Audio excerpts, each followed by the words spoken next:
The three-tiered chocolate cake dripped from Celeste Morgan's face like thick, humiliating tears.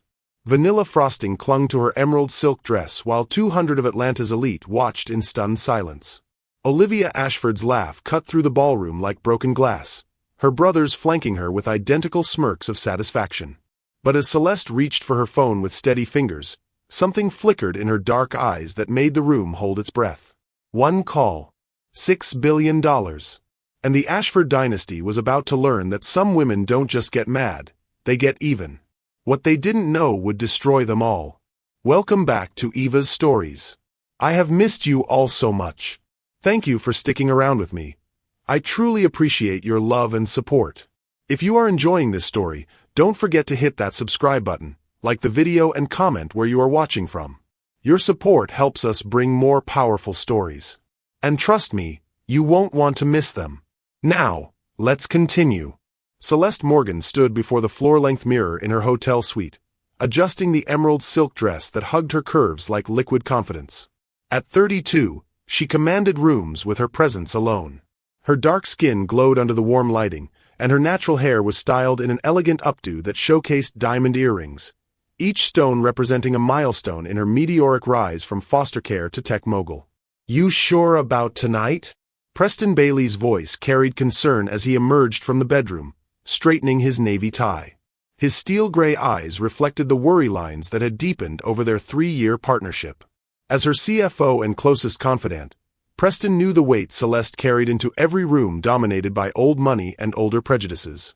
Celeste turned, her reflection catching the light. The Children's Heart Foundation needs this funding, Preston. Judge Mills personally invited us. Besides, her smile held secrets. Sometimes the lion needs to remind the hyenas who really rules the jungle. Preston moved closer, his fingers finding hers. The Ashfords will be there.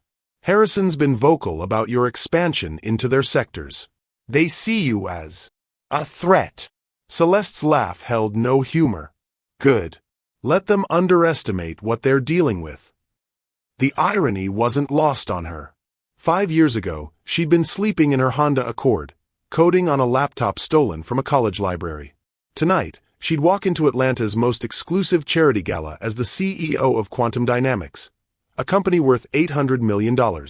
Her tech innovations had revolutionized everything from medical devices to military communications. But numbers on a balance sheet meant nothing to families like the Ashfords. To them, she'd always be an outsider who'd forgotten her place. Carmen confirmed the final transfer went through this morning, Preston said, referencing her assistant's latest report. The shell companies are active. Phase 3 is complete. Celeste nodded. For 18 months, she'd been quietly acquiring shares in Ashford Industries through a network of investment firms and holding companies. Not enough to trigger SEC notifications, but enough to matter when the time came. Tonight wasn't about charity, it was about positioning. Her phone buzzed with a text from Carmen Fletcher.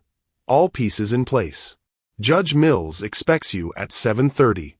Break a leg, or better yet, break their spirits. Meanwhile, at the Ashford estate, Buckhead, the Ashford mansion sprawled across 12 acres like a monument to inherited arrogance. Built in 1923 by Reginald's grandfather, it had hosted governors, senators, and 3 generations of men who believed birthright trumped brilliance. In the master study, Harrison Ashford poured himself 3 fingers of whiskey while his siblings plotted destruction. At 31, he carried himself with the casual cruelty of someone who'd never faced real consequences. His blonde hair was perfectly styled, his dinner jacket tailored to emphasize shoulders broadened by privilege rather than work. The dessert switch is confirmed, Olivia announced, her voice bright with malicious excitement. At 28, she was beautiful in the way that money could polish, all sharp angles and sharper intentions. Her platinum hair fell in waves over a red dress that cost more than most people's cars. Chef Laurent thinks it's for a surprise presentation to honor the biggest donors.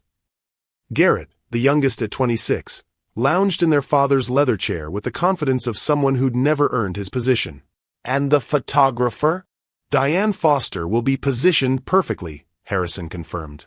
By tomorrow morning, every society page in the South will have pictures of our little tech princess wearing dessert. The plan was elegantly vicious. During the evening's dessert presentation, they'd arranged for an elaborate cake to be accidentally knocked into Celeste Morgan's face. The humiliation would be public, photographed, and permanent. In their world, social death was often more effective than financial ruin. "Father thinks we're going too far," Olivia mentioned, examining her manicured nails.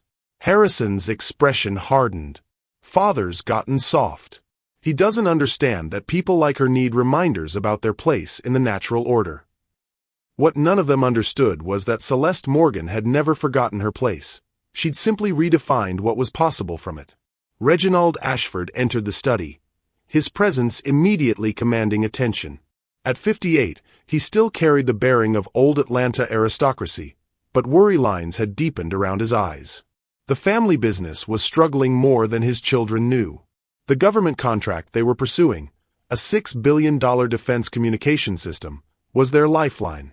"The Morgan woman will be there tonight," he said quietly. "I want no incidents." "Relax, Dad," Garrett laughed. "It's just a little fun.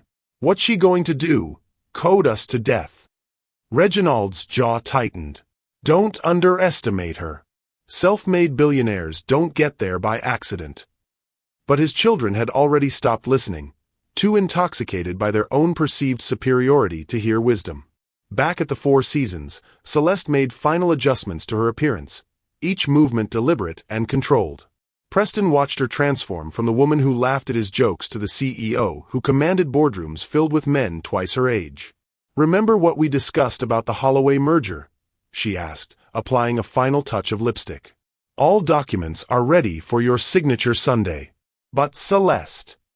Preston caught her hand. "Whatever you're planning tonight, be careful. The Ashfords have been untouchable for decades." She turned to face him fully, her expression soft for just a moment. "Some untouchables need touching." The elevator ride down was silent, but Celeste's mind raced through contingencies and possibilities. She'd built her company by anticipating every angle, every potential threat. Tonight would be no different. As their car pulled up to the Ritz-Carlton Buckhead, where the gala was being held, Celeste felt the familiar calm that preceded her biggest decisions. The same feeling she'd had when she'd pitched her first investor from a Starbucks bathroom because she couldn't afford office rent. The same feeling when she'd refused a buyout offer that would have made her rich but dependent. Tonight, she'd discover whether patience was truly a virtue, or just another word for delayed vengeance. The valet opened her door, and Celeste Morgan stepped into the Atlanta night, carrying herself like royalty born rather than made. Behind her, Preston followed, watching the woman he loved walk into a room full of people who would never see her coming. What do you think drives someone to risk everything for justice? And what price are you willing to pay to make sure the right person wins? CTA 1. Let us know in the comments below, and don't forget to subscribe for more stories of triumph against all odds. The gala awaited, and with it, a reckoning 18 months in the making. The ballroom sparkled like a constellation fallen to earth. Crystal chandeliers cast dancing shadows across walls draped in ivory silk, while 500 of Atlanta's most powerful citizens mingled beneath a ceiling painted with cherubs who seemed to mock the mortals below. The Children's Heart Foundation had outdone themselves, transforming the space into something that whispered both elegance and excess. Judge Catherine Mills, resplendent in midnight blue, spotted Celeste the moment she entered. At 45, Mills commanded respect in both courtrooms and social circles. Her silver hair swept into a style that spoke of authority earned rather than inherited. She approached with genuine warmth, her judicial robes replaced by designer elegance that couldn't hide her sharp intelligence. "Celeste, you look absolutely stunning," Mills said, embracing her warmly. "Preston, always a pleasure." "Judge Mills, thank you for including us tonight," Celeste replied, her voice carrying the refined confidence that came from conquering rooms like this one. "The Foundation's work is extraordinary." As they spoke, conversations around them shifted. Heads turned. Whispers followed. Celeste Morgan's presence at such events still generated electricity, the kind that came from witnessing something unprecedented. A black woman who'd built an empire from nothing, walking among descendants of slave owners who'd never worked a day for their wealth. Preston stayed close, his protective instincts heightened by the subtle tensions crackling through the room. He'd watched Celeste navigate these spaces for 3 years, had seen her transform from an outsider seeking acceptance to a force demanding recognition. Tonight felt different, though. More charged. More dangerous. "The Ashfords are here," Mills mentioned quietly, her judicial training making her naturally observant. "I hope there won't be any unpleasantness. Harrison's been particularly vocal about your defense contract bids." Celeste's smile never wavered, but Preston caught the slight tightening around her eyes. "Business is business, Judge. Personal feelings shouldn't interfere with what's best for the country." Across the room, Harrison Ashford held court near the bar, his voice carrying just loud enough to be overheard by nearby guests. "Some people think money can buy class," he was saying to a circle of admirers. "But breeding tells. It always tells." His sister Olivia laughed, the sound like crystal breaking. "Daddy always said you can dress up a street dog, but it's still a street dog." Their youngest brother Garrett nodded sagely, as if dispensing wisdom rather than repeating generational prejudice. "The problem with new money is it doesn't understand old responsibilities. Some people simply weren't raised to handle real power." The comments were designed to carry calculated insults wrapped in social acceptability. Several guests glanced toward Celeste, waiting for her reaction. Preston's jaw tightened, his hand moving instinctively toward Celeste's elbow. But Celeste simply sipped her champagne, her expression serene. She'd heard worse from better people.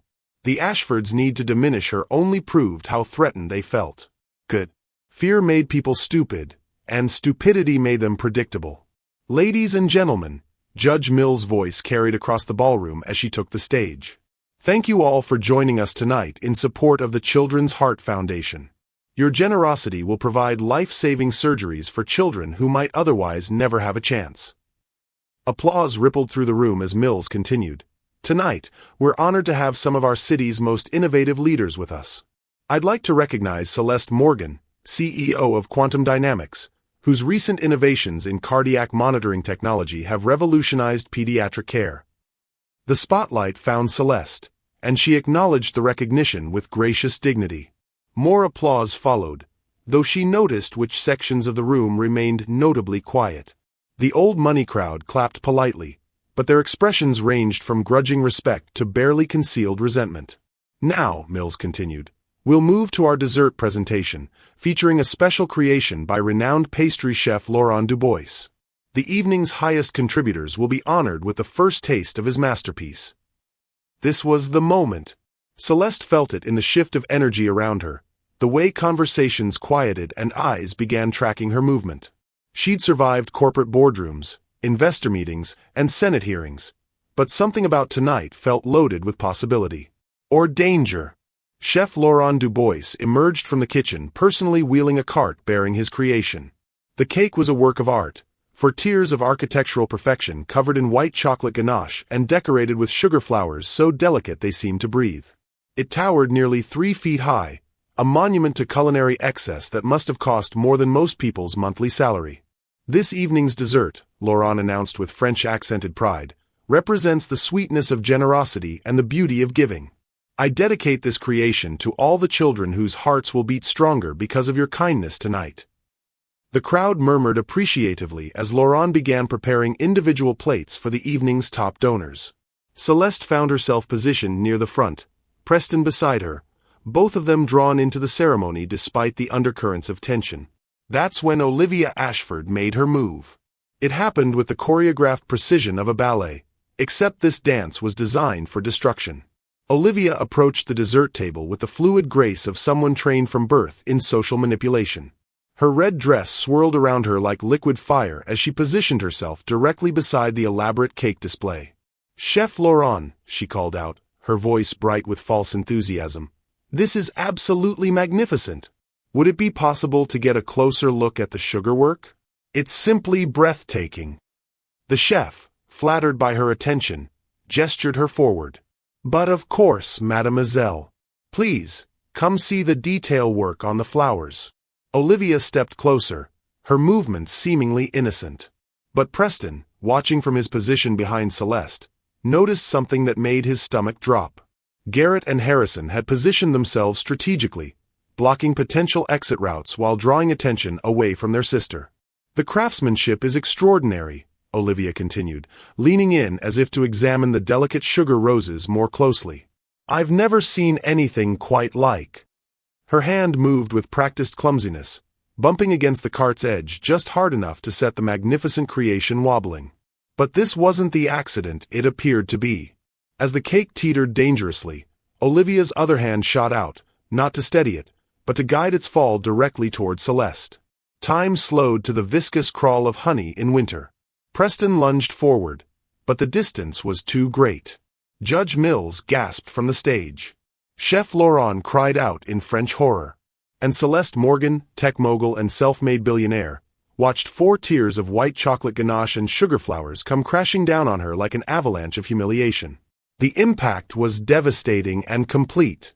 Thick frosting splattered across her emerald dress, turning designer silk into a canvas of destruction.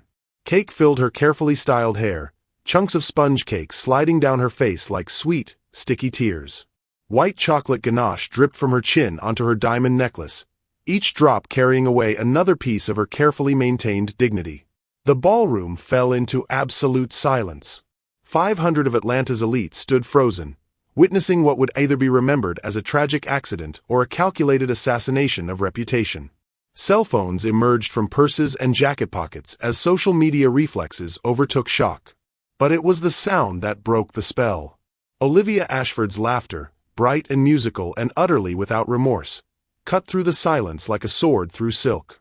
The sound triggered a domino effect of nervous chuckles, uncomfortable throat clearing, and whispered comments that buzzed around the room like angry wasps. "Oh my goodness!" Olivia gasped between laughs, pressing her hand to her chest in mock dismay. "I'm so terribly sorry. How clumsy of me. Though I suppose some people are just more prone to sticky situations." Her brothers joined the laughter, their amusement ringing across the ballroom like victory bells.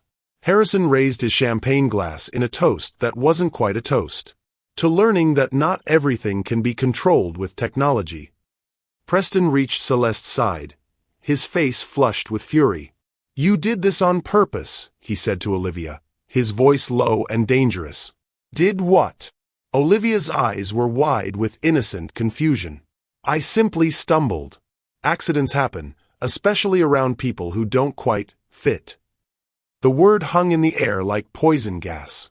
Everyone understood its meaning, its casual cruelty designed to wound without being actionable. This wasn't just about cake and frosting. This was about power and place, about reminding an outsider that some doors would never truly open for her kind. Judge Mills hurried down from the stage, her judicial composure cracking. "Celeste, I'm so sorry. This is inexcusable." But Celeste Morgan stood in the center of the chaos with something unexpected: absolute calm. Cake dripped from her face onto the marble floor, each drop marking time like a metronome counting down to something none of them could imagine. Her dark eyes, still visible through the frosting, held a depth that made the room's laughter feel suddenly hollow. She reached into her purse with steady fingers, past the emergency cash and business cards, past the lipstick and breath mints, until she found what she was looking for. Her phone. The device that connected her to an empire built on ones and zeros, on algorithms and innovations that had changed the world while the Ashfords inherited theirs. The laughter died as people realized she wasn't crying, wasn't screaming, wasn't running from the room in humiliation. Instead, she was simply standing there, cake-covered and dignified, scrolling through her contacts with the same calm precision she brought to billion-dollar negotiations. "Celeste," Preston whispered, understanding flooding his features. "Are you sure?" She looked up at him, frosting framing her face like war paint, and smiled. It was the smile of someone who'd been planning for this moment longer than anyone in the room could imagine. Longer than the Ashfords' casual cruelty. Longer than their inherited arrogance. "Sometimes," she said quietly, her voice carrying clearly in the hushed ballroom, "the universe provides perfect timing." Her finger hovered over a contact labeled F. Stone Legal. Below it, another contact, Pentagon Defense Contracts. And below that, a number that would change everything: Board Override, Emergency Powers.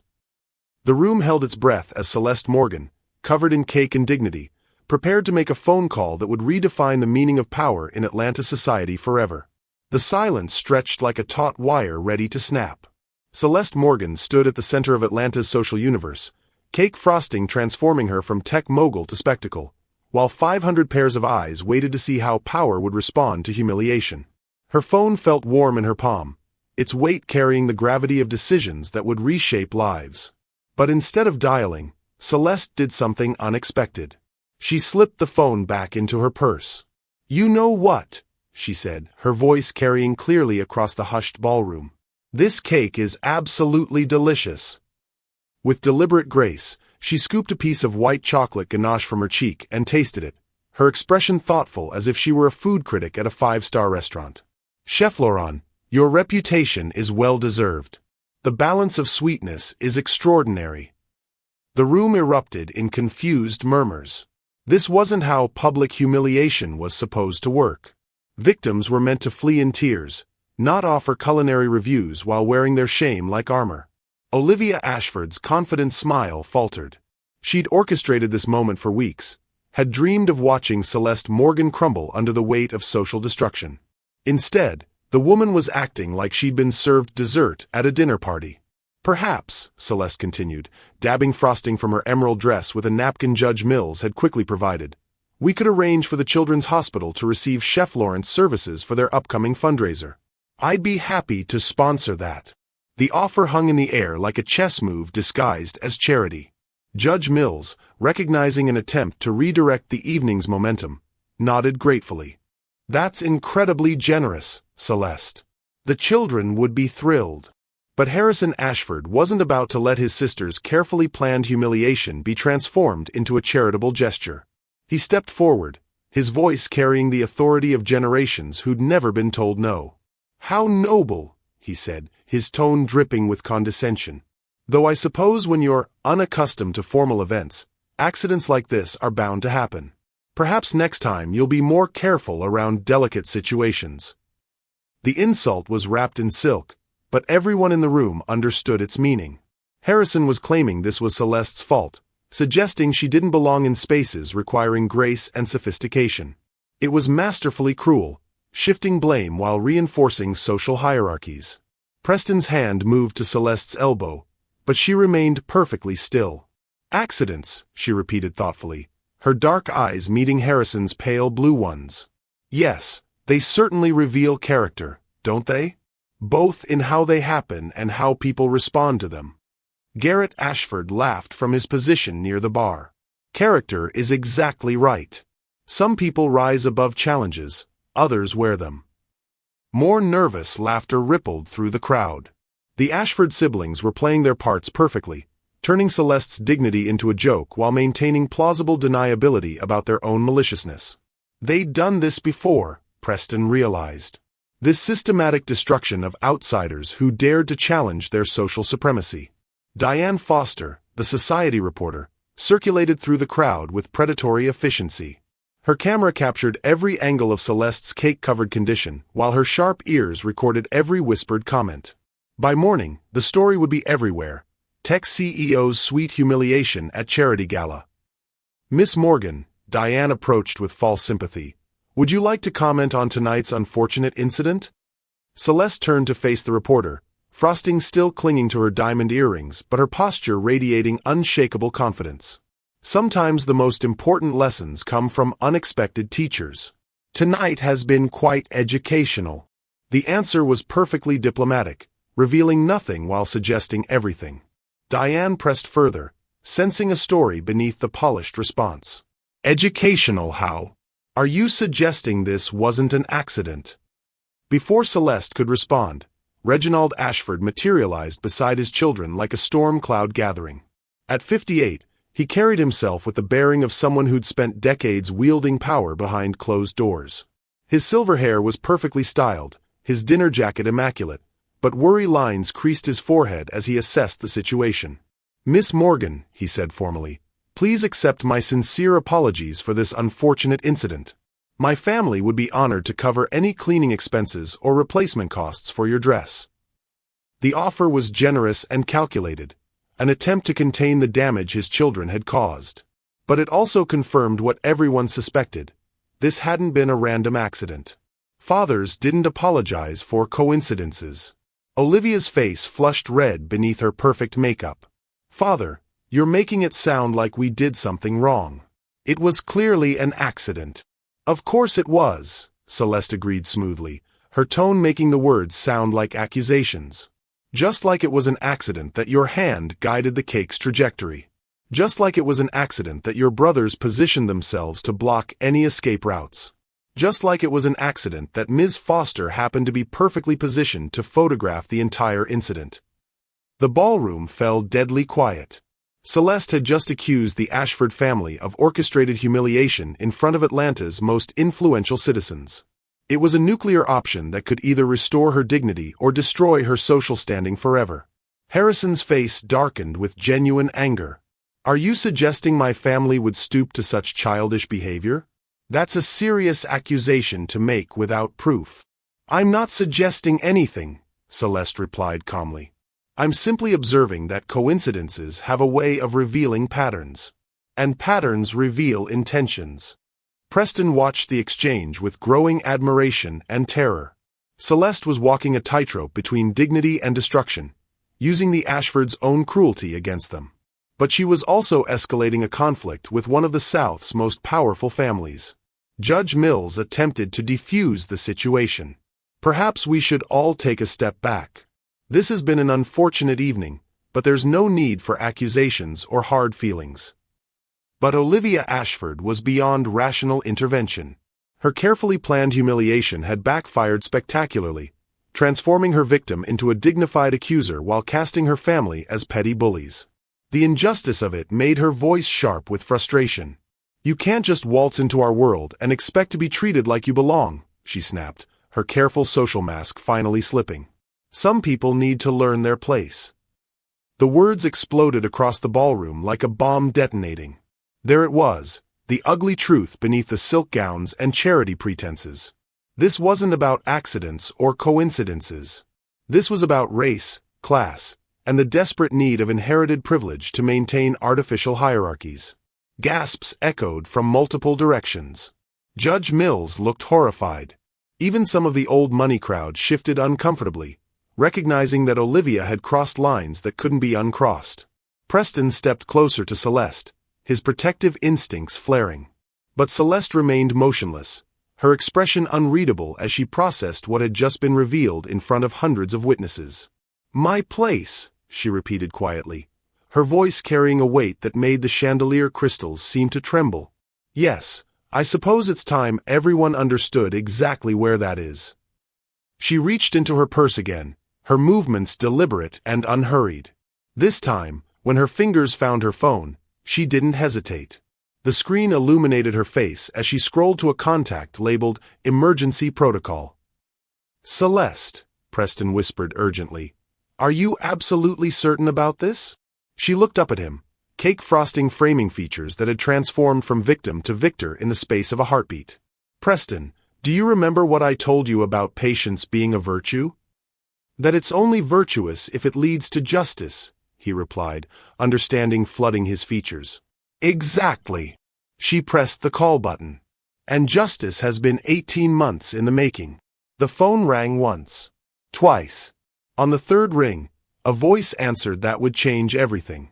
Frederick Stone speaking. "Frederick, it's Celeste. Activate Protocol 7 immediately." Even from a distance, Preston could hear the sharp intake of breath on the other end of the line. Frederick Stone, senior partner at Stone, Williams & Associates, had been preparing for this call since the day Celeste hired him 2 years ago. Protocol 7 was the nuclear option, the financial equivalent of declaring war. "Are you certain, Miss Morgan? Once this begins, there's no going back." Celeste glanced around the ballroom, taking in the faces of people who'd just witnessed her systematic humiliation. Some showed sympathy, others barely concealed glee, but all of them were about to learn that underestimating Celeste Morgan was the most expensive mistake of their lives. Absolutely certain. Implement everything. Full disclosure, full accountability. Consider it done. You'll have confirmation within the hour. She ended the call and slipped the phone back into her purse, her movements as casual as if she'd just ordered coffee. Around her, conversations resumed in nervous whispers, people sensing that something significant had just occurred without understanding what. The Ashford siblings exchanged glances, their triumph beginning to curdle into uncertainty. Olivia's bold declaration had felt like victory in the moment, but something about Celeste's reaction suggested they'd just triggered consequences beyond their imagination. Judge Mills approached with genuine concern. "Celeste, is there anything I can do? Tonight has been unconscionable." "You've done more than enough by hosting such an enlightening evening," Celeste replied, accepting a fresh napkin to clean more frosting from her face. "Sometimes truth requires the right circumstances to emerge." Reginald Ashford watched the exchange with growing unease. His business instincts, honed by decades of corporate warfare, were screaming warnings he couldn't quite identify. Something about Celeste Morgan's composure felt dangerous, like the calm before a hurricane that would reshape entire coastlines. "Miss Morgan," he said carefully, "I hope tonight's unfortunate events won't affect any future business relationships. Atlanta's business community is quite interconnected." It was both an apology and a veiled threat, a reminder that the Ashford family had tentacles throughout the city's economic ecosystem. Cross them, and doors would close. Contracts would disappear. Opportunities would evaporate. Celeste smiled, and for the first time that evening, it reached her eyes. "Mr. Ashford, I couldn't agree more. Business relationships are indeed interconnected, sometimes in ways that surprise everyone involved." The phone in her purse buzzed with an incoming text. She glanced at it briefly, her smile widening just a fraction. Protocol 7 initiated. Phase 1 complete. Prepare for immediate implementation. F. Stone. "If you'll excuse me," she said to the gathered crowd, "I should clean up properly. It's been such an illuminating evening." As Celeste and Preston made their way toward the ballroom's exit, conversations erupted around them like wildfire. The Ashford siblings clustered together, their earlier confidence replaced by the first whispers of doubt. "What was that about?" Garrett asked his older brother. Harrison's jaw was tight with frustration. "Nothing. She's just trying to save face after being humiliated. Some people can't accept when they've been put in their place." But Olivia felt a chill that had nothing to do with the ballroom's air conditioning. Something about Celeste's final smile had felt like a promise. Or a threat. Outside the ballroom, Preston finally allowed his composure to crack. "Celeste, what exactly did you just set in motion?" She paused in the hallway, taking a moment to remove cake from her diamond earrings. "Remember when I told you I'd been acquiring Ashford Industries stock through shell companies?" "Yes, but those were minority positions. Enough to matter, but not enough to control." "That was true. Until this afternoon." Her smile was sharp enough to cut glass. "Carmen finalized the last acquisition at 4 p.m. As of close of business today, I own 51% of Ashford Industries." Preston's mouth fell open. "You're saying—" "I'm saying that while Harrison, Olivia, and Garrett were planning to humiliate me with cake, I was finalizing my acquisition of their family's entire empire." She laughed, a sound like silver bells tolling midnight. Sometimes the best revenge is simply letting people destroy themselves while you watch. The implications crashed over Preston like a tsunami. Celeste hadn't just survived the Ashford family's attempt at humiliation. She'd turned their own social gathering into the stage for their corporate execution. But the government contract. The $6 billion defense communication system? The one that represents Ashford Industries' last hope for solvency. Celeste's eyes glittered with satisfaction. Protocol 7 just withdrew their bid and transferred all proprietary technology to quantum dynamics. As of 10 minutes ago, we're the Pentagon's exclusive contractor. Preston leaned against the marble wall, overwhelmed by the scope of what had just unfolded. "You've been planning this for 18 months. Longer. Since the first time Harrison Ashford told a room full of investors that some people should know their place." She adjusted her frosting-stained dress with regal dignity. "Tonight, he's about to learn his." The sound of approaching footsteps echoed down the hallway. Frederick Stone appeared, briefcase in hand, an expression grim with purpose. Behind him walked Carmen Fletcher, her laptop bag suggesting she'd been working through the evening to coordinate the financial assault. "Miss Morgan," Frederick said formally, "Phase 1 is complete. Ashford Industries stock has been suspended from trading pending disclosure of ownership changes. Phase 2 begins immediately." "And the media releases?" Carmen opened her laptop, her fingers flying across the keyboard. "Diane Foster will have the exclusive story within the hour. Tech CEO reveals majority ownership of Ashford Industries following charity gala incident." The markets open Monday morning to a completely different reality. Celeste nodded, satisfaction radiating from her like heat from a forge. "Excellent. And the board meeting?" "Emergency session called for Sunday at noon," Frederick confirmed. "As majority shareholder, you'll be installing a new management team immediately." Preston watched his boss and the woman he loved orchestrate the systematic dismantling of a century-old dynasty with the precision of a Swiss watch. "What about Reginald?" "He seemed to want to apologize. Mr. Ashford will have an opportunity to retain a consulting position if he demonstrates appropriate respect for new management," Celeste replied coolly. "His children, however, are terminated effective immediately." The phone in her purse buzzed again. This time, the caller ID made her smile widen. "Pentagon, defense contracts." "Right on schedule," she murmured, answering on the first ring. "Celeste Morgan speaking."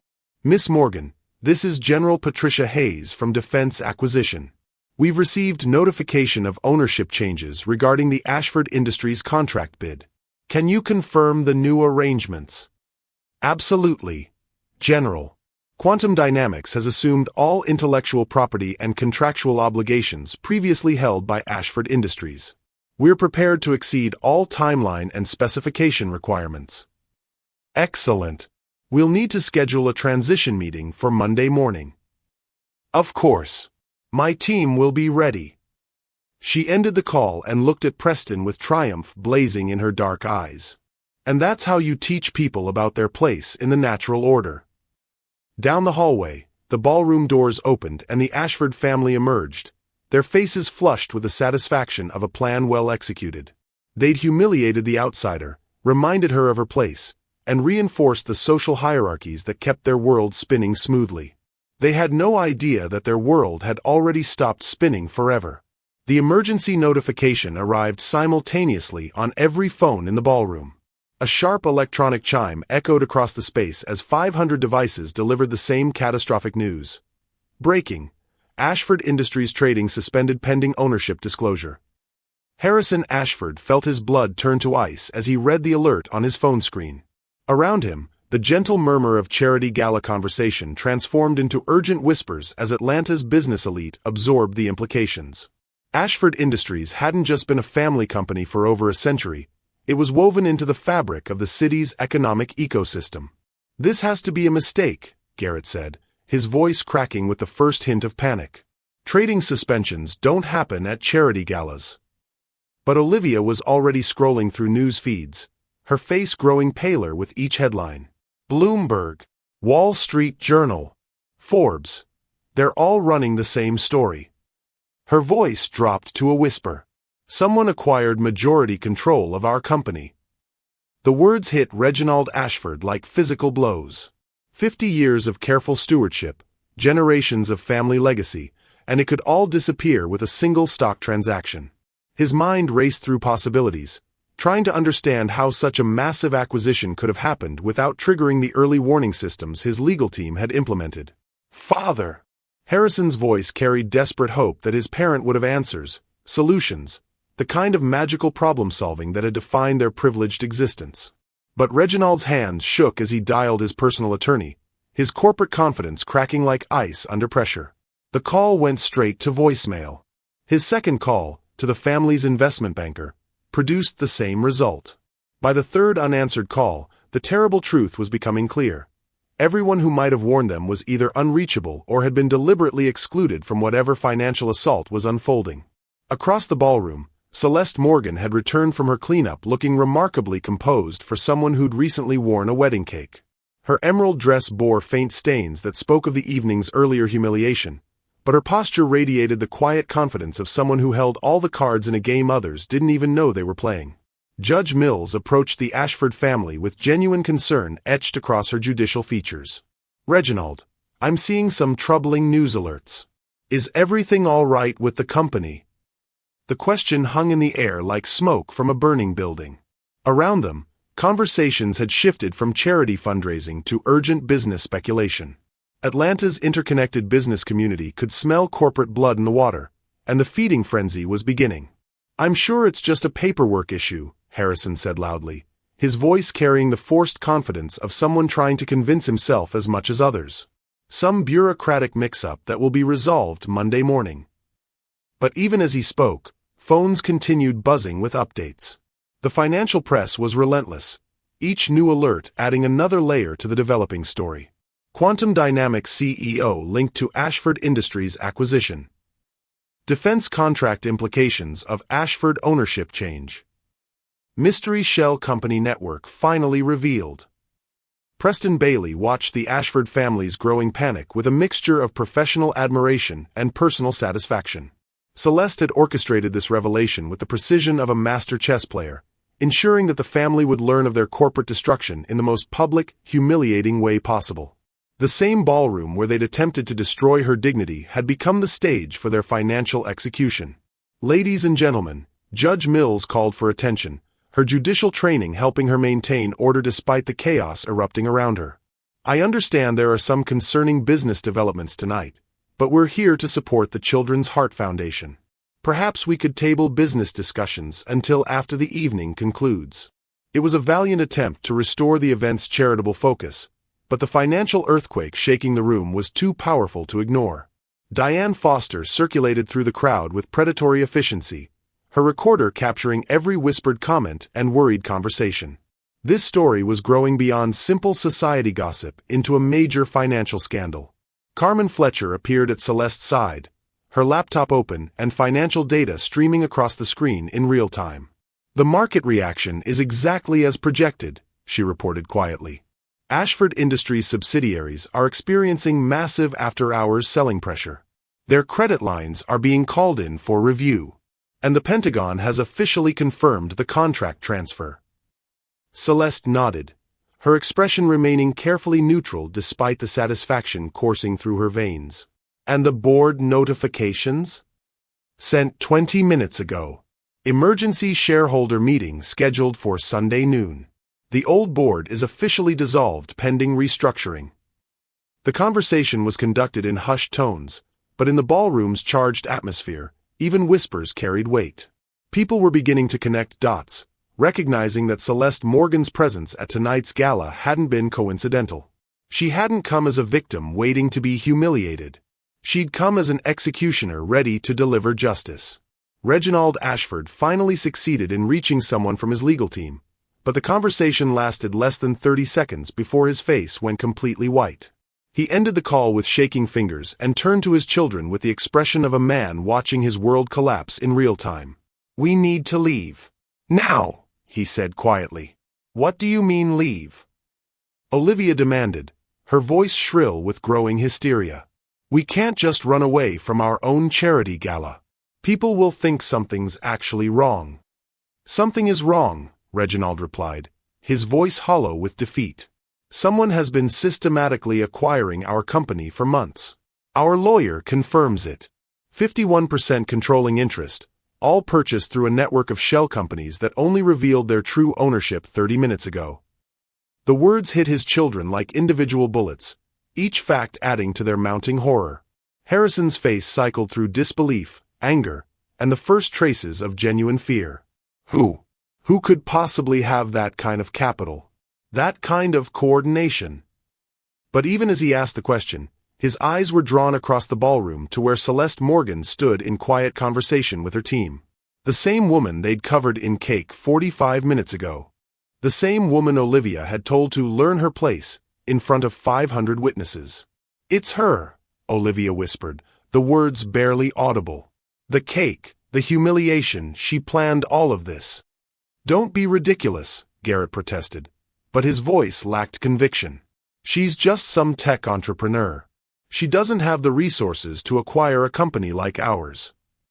Carmen Fletcher's voice carried clearly across the distance between them.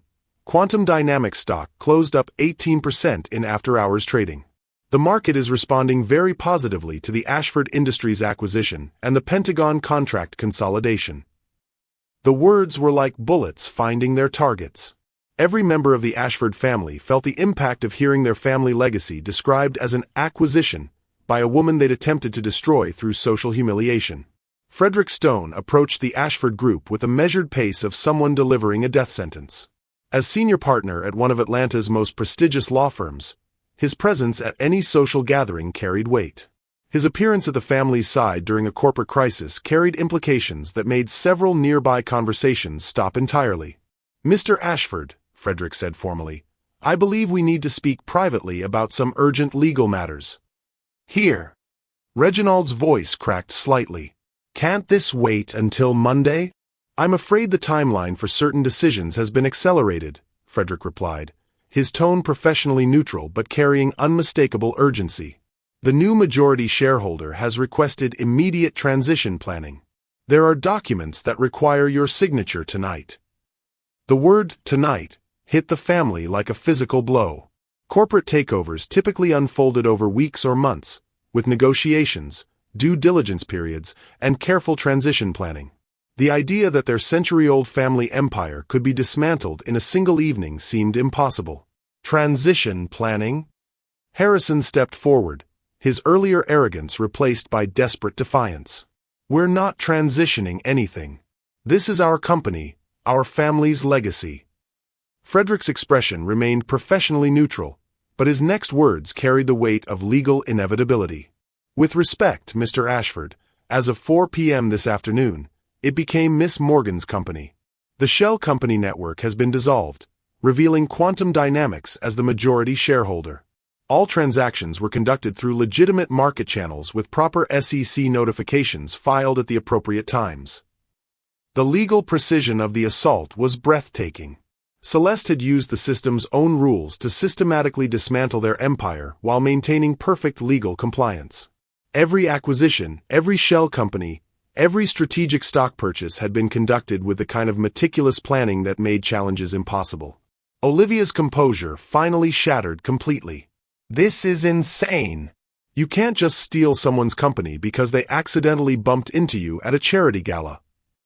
Her voice carried across the ballroom, drawing attention from every corner of the room. The irony of her words, claiming victimhood after orchestrating deliberate humiliation, wasn't lost on the gathering crowd. Several people who'd witnessed the cake incident exchanged meaningful glances. "Nobody stole anything," Frederick replied calmly. "Every share was purchased at fair market value through standard trading channels. The only unusual aspect was the coordination and timing of the disclosure." Judge Mills found herself in the unprecedented position of hosting a charity gala that had transformed into a corporate courtroom. Her judicial instincts recognized the careful legal maneuvering at play, but her personal sympathies were complicated by the evening's earlier events. "Perhaps," she suggested diplomatically, "this discussion should continue in a more private setting?" But Celeste Morgan stepped forward, her voice carrying the quiet authority of someone who'd just become the most powerful person in the room. "Actually, Judge Mills, I think transparency is important here, especially given tonight's earlier discussion about learning one's place." The reference to Olivia's racist declaration sent a ripple of tension through the gathered crowd. People who'd missed the earlier confrontation were quickly brought up to speed by whispered explanations from those who'd witnessed it. "Miss Morgan," Reginald attempted one final diplomatic gesture, "surely we can discuss this like civilized business people. There must be some arrangement we can reach." Celeste's smile was sharp enough to cut diamond. "Mr. Ashford, I spent 18 months trying to discuss things like civilized business people. Your family consistently responded with contempt, discrimination, and ultimately deliberate humiliation. Tonight, your daughter told me to learn my place." She paused, letting the words sink in. "I have. It's at the head of your boardroom table." The ballroom fell into absolute silence as the full scope of the evening's events became clear. This hadn't been a random corporate acquisition. This had been a carefully orchestrated revenge plan that had taken over a year to implement. The cake incident hadn't triggered Celeste's retaliation. It had simply provided the perfect moment to reveal it. Preston watched his boss and the woman he loved claim her victory with a mixture of awe and concern. "Celeste," he said quietly, "are you sure you want to do this here? In front of everyone?" She turned to him with eyes that blazed with 18 months of accumulated injustice. "Preston, they chose to humiliate me in front of everyone. It seems only fitting that their education should be equally public." Her phone buzzed with another update from her legal team. The financial markets were responding exactly as predicted, with quantum dynamic stock soaring while Ashford Industries faced systematic destruction. By Monday morning, the corporate landscape of Atlanta would be permanently altered. "The car is ready whenever you are," Carmen reported quietly. "All transition documents are prepared for Sunday's board meeting." But Celeste wasn't quite finished. She approached the Ashford family directly, her emerald dress still bearing faint traces of the cake they'd used to try to destroy her dignity. "Before I leave," she said, her voice carrying clearly across the hushed ballroom, "I want to thank you all for tonight's lesson. You taught me that some people will always see my success as a threat to their perceived superiority. You taught me that wealth without wisdom is just inherited ignorance. And most importantly, you taught me that patience combined with preparation can achieve justice that revenge never could." She turned to address the broader gathering, her voice rising with the confidence of someone who'd just won a war.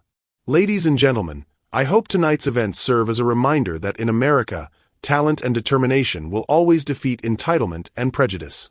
The Children's Hospital will receive its funding, Atlanta's business community will prosper under new leadership, and everyone will learn that underestimating people based on their background is the most expensive mistake you can make." The applause started slowly, uncertain at first, but building into genuine appreciation for both her words and her actions. Justice had been served with a kind of precision that only came from careful planning and perfect execution. As Celeste prepared to leave, Olivia Ashford made one final, desperate attempt to reclaim some dignity. "You think you've won something tonight? You think destroying our family makes you better than us?" Celeste paused at the ballroom entrance, her final words carrying the weight of absolute victory. "Miss Ashford, I never wanted to be better than you. I just wanted you to recognize that I was never beneath you. Tonight, you learned the difference." The silence that followed was profound and complete, broken only by the soft sound of Celeste Morgan's heels as she walked out of the ballroom and into a future where justice had finally been served. The emergency board meeting convened 30 minutes before noon in a conference room that had witnessed a century of family decisions. Portraits of 4 generations of Ashford patriarchs lined the walls, their painted eyes seeming to judge the current crisis with aristocratic disapproval. The mahogany table that had hosted handshake deals worth billions now served as the stage for the family's corporate funeral. Celeste Morgan arrived precisely on time, accompanied by Preston Bailey and a legal team that filled half the available seats. She wore a charcoal gray power suit that spoke of serious business, her natural hair styled in a way that commanded immediate respect. Every detail of her appearance had been chosen to project authority rather than vindication. The Ashford family sat on the opposite side of the table like defendants awaiting sentencing. Reginald's silver hair appeared to have aged years in 48 hours, while his children displayed varying stages of denial, anger, and desperate hope that some legal loophole might save their inheritance. Frederick Stone called the meeting to order with the solemn efficiency of someone conducting a state funeral. This emergency session of the Ashford Industries Board of Directors is now in session. As court-appointed mediator, I'll be facilitating the transition of corporate control to the new majority shareholder. "This is insane," Harrison interrupted, his voice carrying the desperate edge of someone watching everything he'd taken for granted disappear. "You can't just steal a family company through stock manipulation." "Every transaction was conducted through legitimate market channels," Celeste replied calmly, opening a folder that contained 18 months of meticulous documentation. "Shell companies are legal investment vehicles. Market timing is a standard business practice. Your family simply failed to recognize the threat until it was too late." But Olivia wasn't interested in legal technicalities. Her earlier humiliation had transformed into genuine hatred, the kind that came from having fundamental assumptions about the world proven catastrophically wrong. "Why?" she demanded, her voice raw with emotion. What did we ever do to you that justified this level of destruction? The question hung in the air like smoke from a burning bridge. Preston leaned forward slightly, recognizing that this moment would define everything that followed. Celeste had shared pieces of her motivation with him over the years, but never the complete story.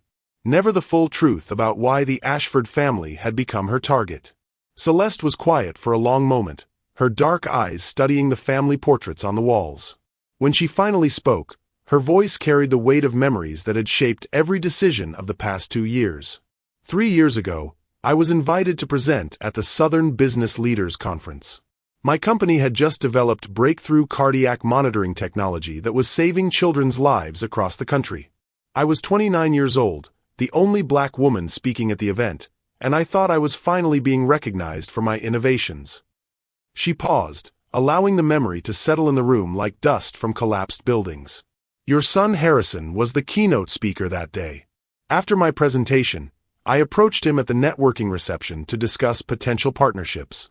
My technology could have revolutionized Ashford Industries' medical device division, created thousands of jobs, and saved countless lives.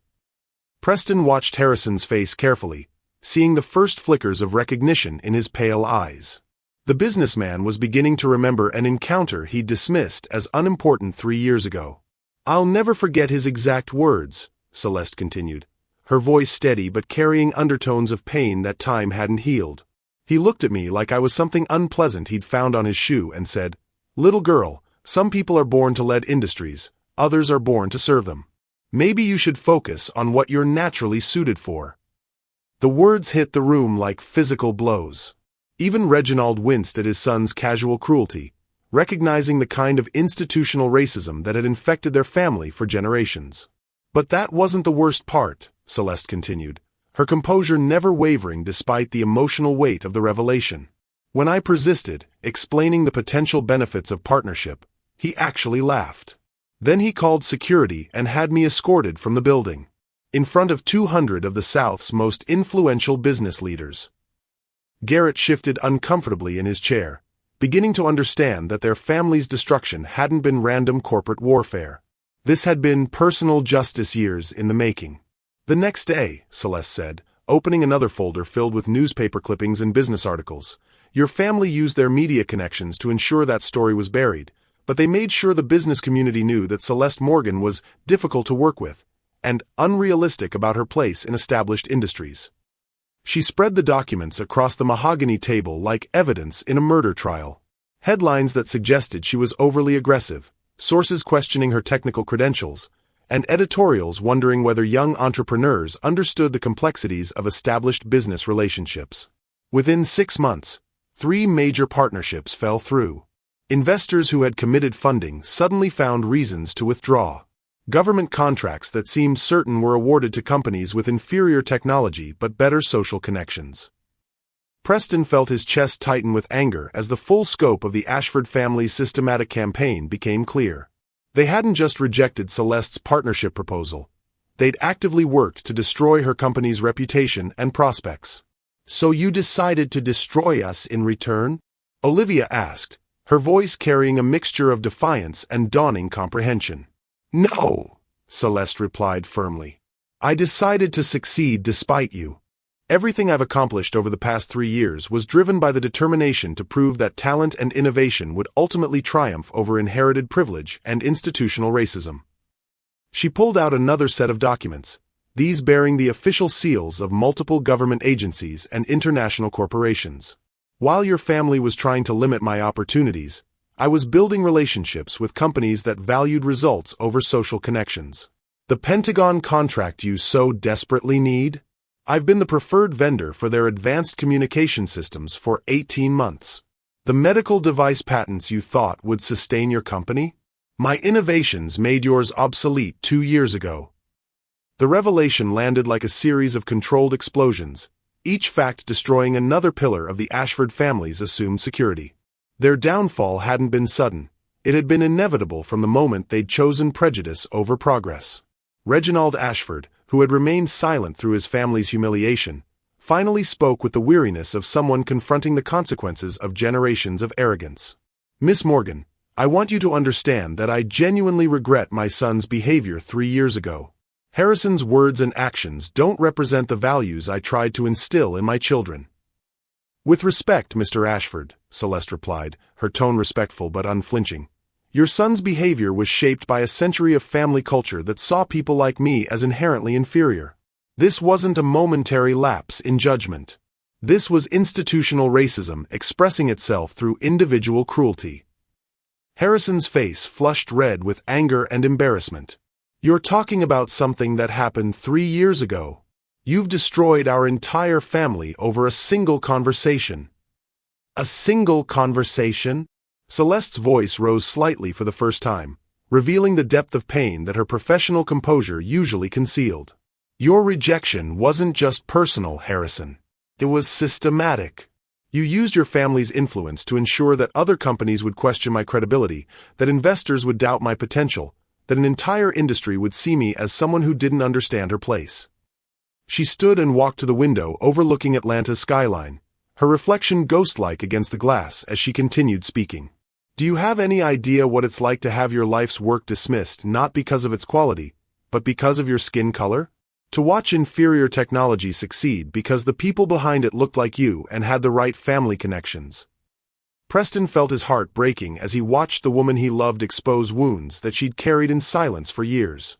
He'd known about her struggles with industry acceptance, but he'd never fully understood the personal cost of fighting systematic exclusion while building a revolutionary company. But here's what you never understood, Celeste continued, turning back to face the family that had inadvertently shaped her destiny. Every barrier you put in my path made me stronger. Every door you closed forced me to build new ones.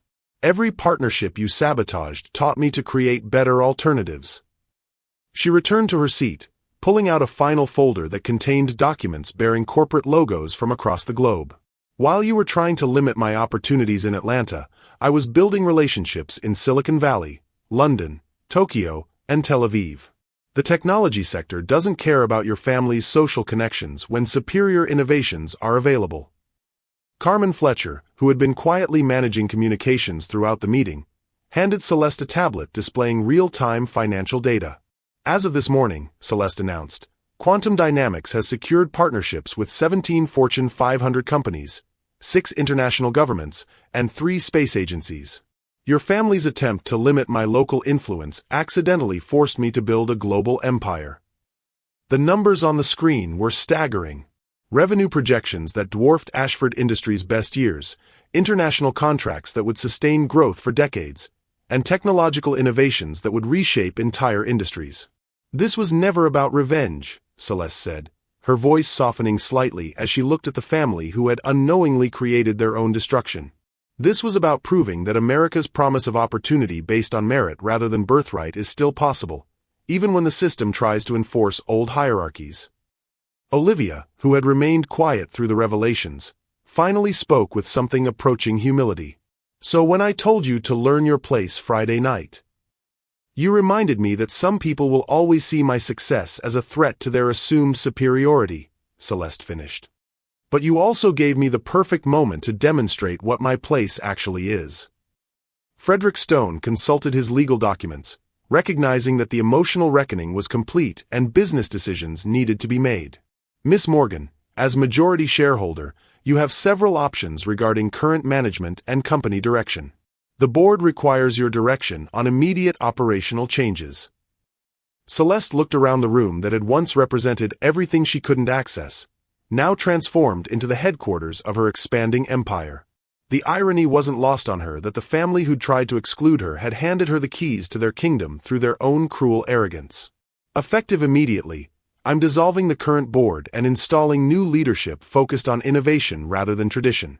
Reginald Ashford will be offered a consulting position if he chooses to accept accountability for his family's actions and demonstrate commitment to progressive change. She turned to face Harrison directly, her expression resolute but not cruel. Harrison, Olivia, and Garrett Ashford are terminated from all positions within the company. Their behavior Friday night, combined with their historical pattern of discrimination, makes them incompatible with the values this company will now represent. The words fell like a judge's gavel, final and absolute. 3 generations of inherited privilege had been dismantled in a single weekend, replaced by a leadership structure based on merit and innovation rather than bloodline and tradition. However, Celeste continued, surprising everyone in the room, I'm not interested in destroying lives, only in changing systems. Each of you will receive severance packages commensurate with your current positions, along with career transition support to help you find roles better suited to your actual skills rather than your family name. The gesture was unexpected, showing grace that the Ashford family had never extended to others. Preston felt his admiration for Celeste deepen even further as he watched her transform absolute victory into an opportunity for education rather than simple revenge. Why? Reginald asked quietly. After everything we put you through, why show us any consideration at all? Celeste's smile was sad but genuine. Because breaking cycles of hurt requires someone to choose healing over harm. Your family taught me what not to become. I hope this experience teaches you what you could become. As the meeting concluded and legal documents were signed, transferring control of a century-old empire to a woman who'd been systematically excluded from it just 3 years earlier, everyone in the room understood that they'd witnessed something unprecedented. Justice hadn't just been served. It had been delivered with a combination of precision and mercy that redefined what victory could look like. The portraits of 4 generations of Ashford patriarchs looked down on a room where their legacy had been both ended and transformed, replaced by something that honored achievement over ancestry and innovation over inheritance. For the first time in her adult life, Celeste Morgan felt truly free from the weight of other people's limitations. She'd proven that talent and determination could overcome any systemic barrier, that justice was possible even when the system seemed rigged against it. But as she gathered her documents and prepared to leave the boardroom that now belonged to her, she caught Preston watching her with an expression that suggested their personal story was just beginning to unfold. The afternoon sun filtered through autumn leaves as Celeste and Preston walked along the park's winding paths, leaving behind the corporate battlefield where she just claimed absolute victory.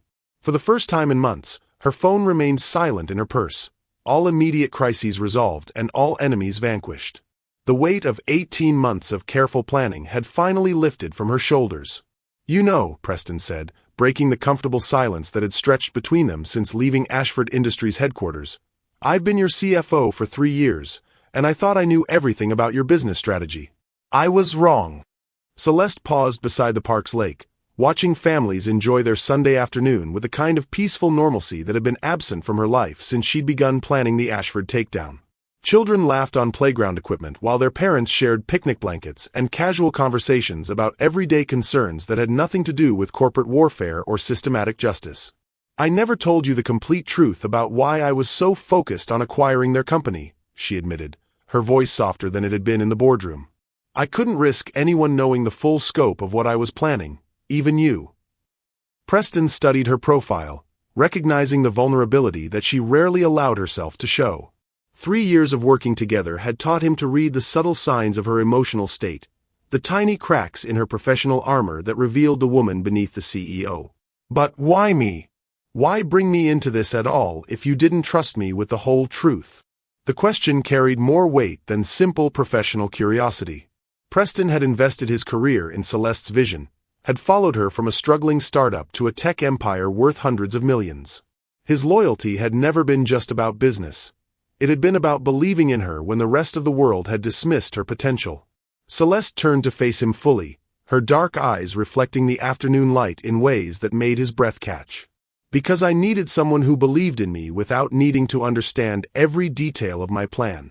Someone who trusted my judgment even when I couldn't explain my reasoning. And now I need someone who can help me figure out what comes next. She laughed, the sound carrying both triumph and uncertainty. I spent so much energy focused on proving that the Ashfords were wrong about me that I never really planned for what my life would look like after I succeeded. They resumed walking, their pace unhurried for perhaps the first time since they'd begun working together. The park around them buzzed with the gentle activity of people enjoying life without the crushing weight of systematic injustice or corporate vengeance driving every decision. Tell me about the real Celeste Morgan, Preston said, his voice carrying genuine curiosity. Not the CEO, not the tech innovator, not the woman who just dismantled a century-old dynasty. Tell me about the person who existed before all of this became necessary. The request was both simple and profound, asking her to remember a version of herself that had existed before racism and rejection had shaped her into a force of corporate destruction. Celeste was quiet for several minutes, searching through memories that felt like artifacts from someone else's life. "I wanted to be a doctor originally," she said finally, her voice carrying the wistful tone of someone remembering abandoned dreams. "Pediatric cardiology, specifically. I spent my teenage years volunteering at children's hospitals, convinced that I could save every sick child if I just worked hard enough and learned enough." Preston could picture it perfectly, a younger Celeste channeling her fierce determination into healing rather than corporate conquest, driven by the same passion for justice but focused on medical rather than financial battles. What changed? Foster care.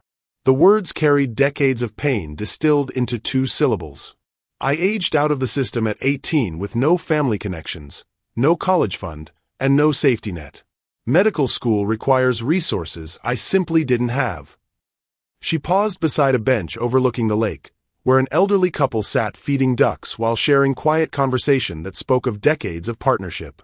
Their easy intimacy was something Celeste had convinced herself was incompatible with the kind of ambition required to build empires and topple dynasties. "So I taught myself computer programming instead," she continued, settling onto a nearby bench with Preston beside her. Technology didn't require expensive degrees or family connections. Just intelligence, determination, and access to a computer. And that led to quantum dynamics. Eventually. But the path wasn't straight. Celeste's smile held memories of struggles that had shaped her into someone capable of strategic patience and devastating precision. "I lived in my car for 8 months while building my first prototype. Showered at gym memberships I paid for monthly, coded in libraries and coffee shops, survived on vending machine meals, and the kind of determination that comes from having literally nothing left to lose." Preston felt his chest tighten with admiration and protective anger. The woman beside him had conquered every obstacle life could throw at someone without advantages, had built an empire from nothing, and had just delivered justice to people who'd tried to destroy her. Yet she spoke of those struggles with matter-of-fact acceptance rather than bitterness. "Where did you find the strength to keep going?" "The children," she answered immediately, her voice warming with the first genuine joy he'd heard from her all day. "Every prototype I built, every line of code I wrote, every investor meeting I endured was focused on creating technology that could save children's lives. When Heiress and Ashford rejected my cardiac monitoring system, he wasn't just insulting me personally. He was potentially condemning sick children to deaths that could have been prevented." The revelation reframed everything Preston thought he understood about her motivation. This hadn't been about personal vengeance or corporate ambition. This had been about a woman who'd never stopped wanting to save children, even when the path to that goal required dismantling the systems that blocked her access to the tools she needed. "So when you acquired Ashford Industries?" "I gained control of their medical device division, which means I can now implement the innovations they rejected 3 years ago." Her smile was radiant with anticipation. "By next year, every children's hospital in the country will have access to cardiac monitoring technology that could prevent thousands of deaths." Preston understood in that moment why he'd fallen in love with her, though he'd never found the courage to express those feelings.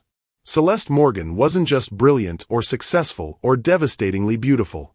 She was someone who'd transformed personal pain into systematic change, who'd used her own suffering to prevent others from experiencing similar injustice.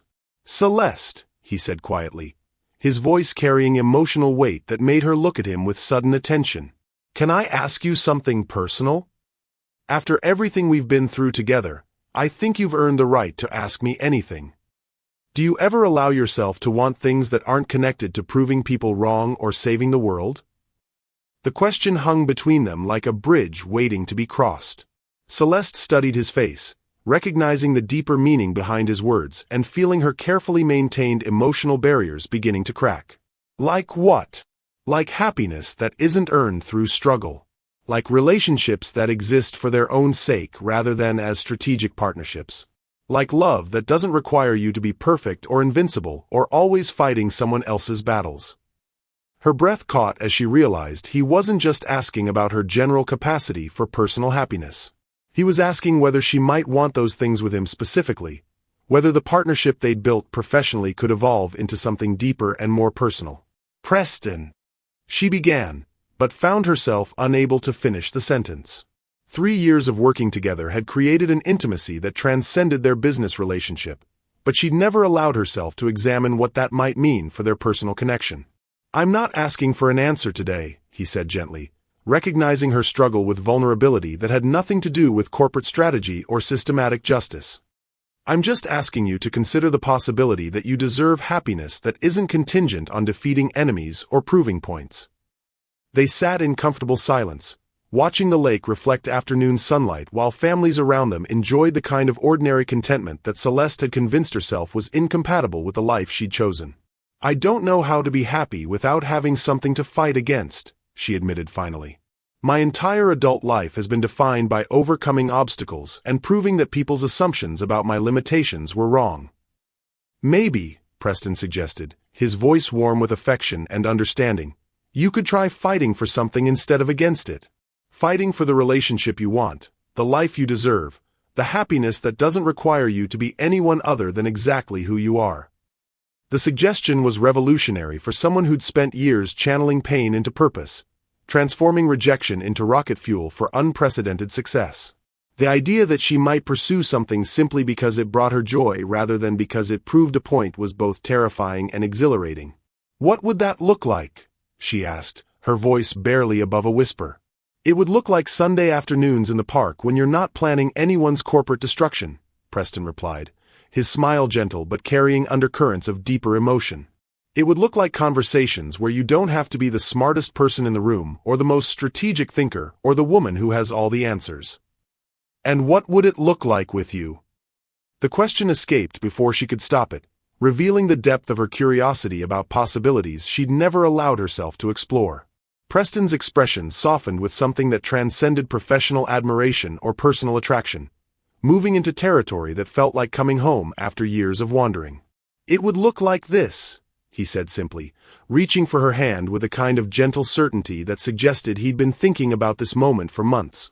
"It would look like someone who understands that your strength comes from choosing to care about people even when they hurt you. Someone who knows that your success isn't about proving you're better than anyone else, but about proving that everyone deserves the opportunity to reach their potential."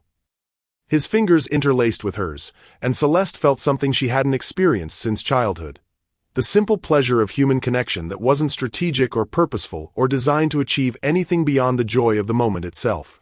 "I'm scared," she admitted, the words feeling foreign after years of projecting invincible confidence in every situation. "Of what?" "Of wanting something I might not be able to control or plan or earn through superior strategy." Her laugh was shaky but genuine. "I know how to build empires and topple dynasties. I have no idea how to simply be happy with someone who already thinks I'm enough exactly as I am." Preston lifted their joined hands to his lips, pressing a gentle kiss to her knuckles that sent warmth spreading through her entire body. "Then maybe we could figure it out together. No strategies, no plans, no ulterior motives.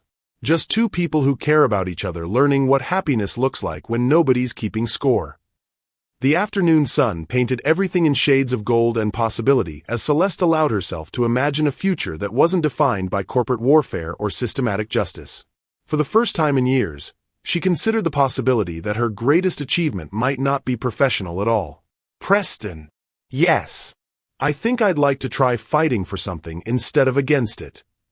His smile was radiant with joy and promise as he squeezed her hand gently. "I was hoping you'd say that." Around them, Piedmont Park continued its Sunday afternoon rhythm of families and couples and friends enjoying the simple pleasure of each other's company. For once, Celeste Morgan felt like she belonged in that world of ordinary happiness rather than standing apart from it, planning its conquest or defending against its rejection. The war was over. Love, it seemed, was just beginning.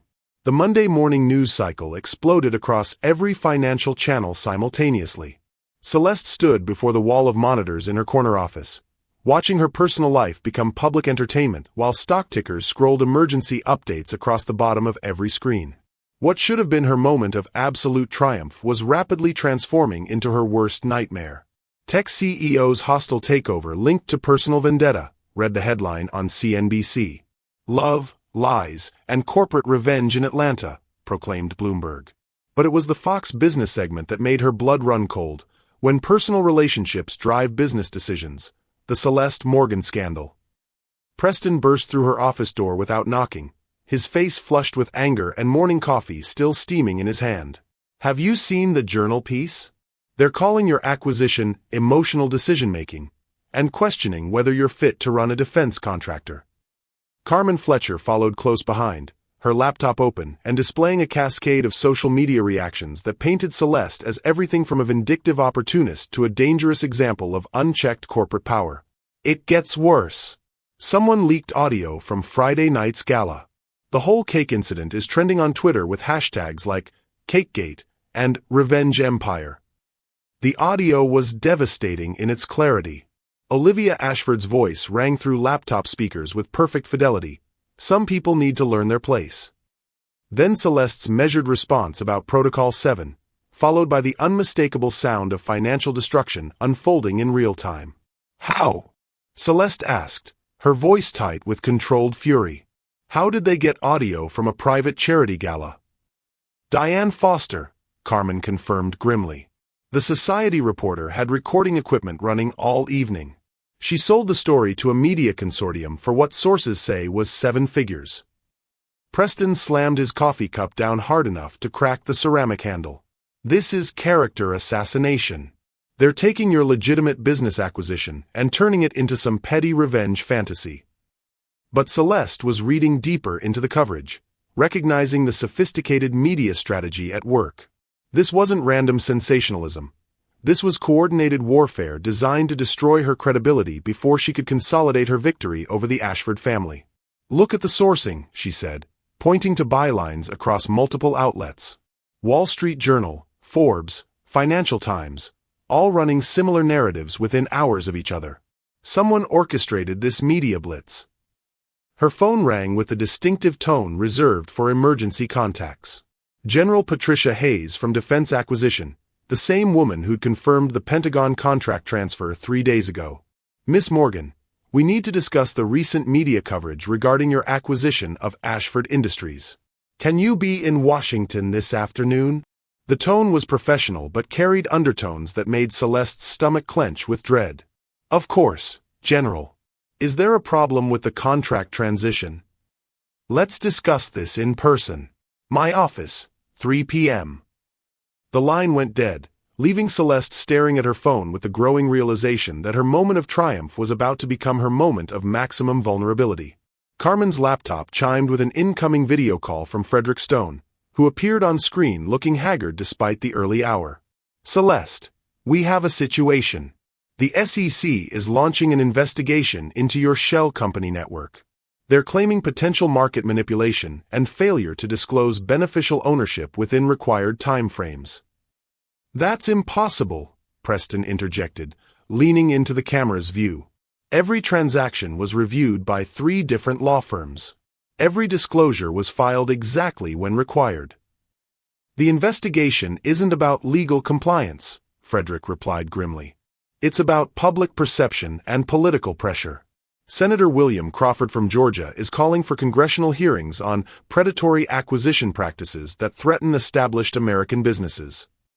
Celeste felt the walls closing in around her as she realized the scope of the counterattack. The Ashford family might have lost their company, but they clearly retained enough political connections to weaponize the regulatory system against her. There's more, Frederick continued. 3 of your major corporate partners received calls this morning questioning whether they want to maintain relationships with a company under federal investigation.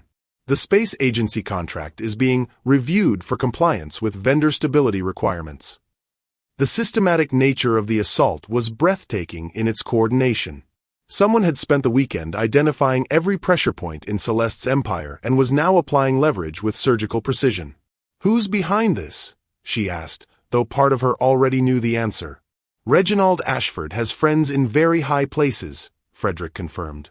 People who view your acquisition as a dangerous precedent that threatens the established order of American business. They're not just fighting for his company. They're fighting to maintain a system where outsiders can't challenge inherited power. Preston moved closer to Celeste, his protective instincts flaring as he watched the woman he loved face systematic destruction from multiple directions. This is exactly what they did to you 3 years ago. use institutional power to punish you for succeeding despite their attempts to limit your opportunities. But this attack was different in both scope and sophistication. 3 years ago, they'd tried to limit her access to local opportunities. Now they were attempting to destroy her national credibility and dismantle the empire she'd spent years building. Carmen's phone buzzed with an urgent text that made her face go pale.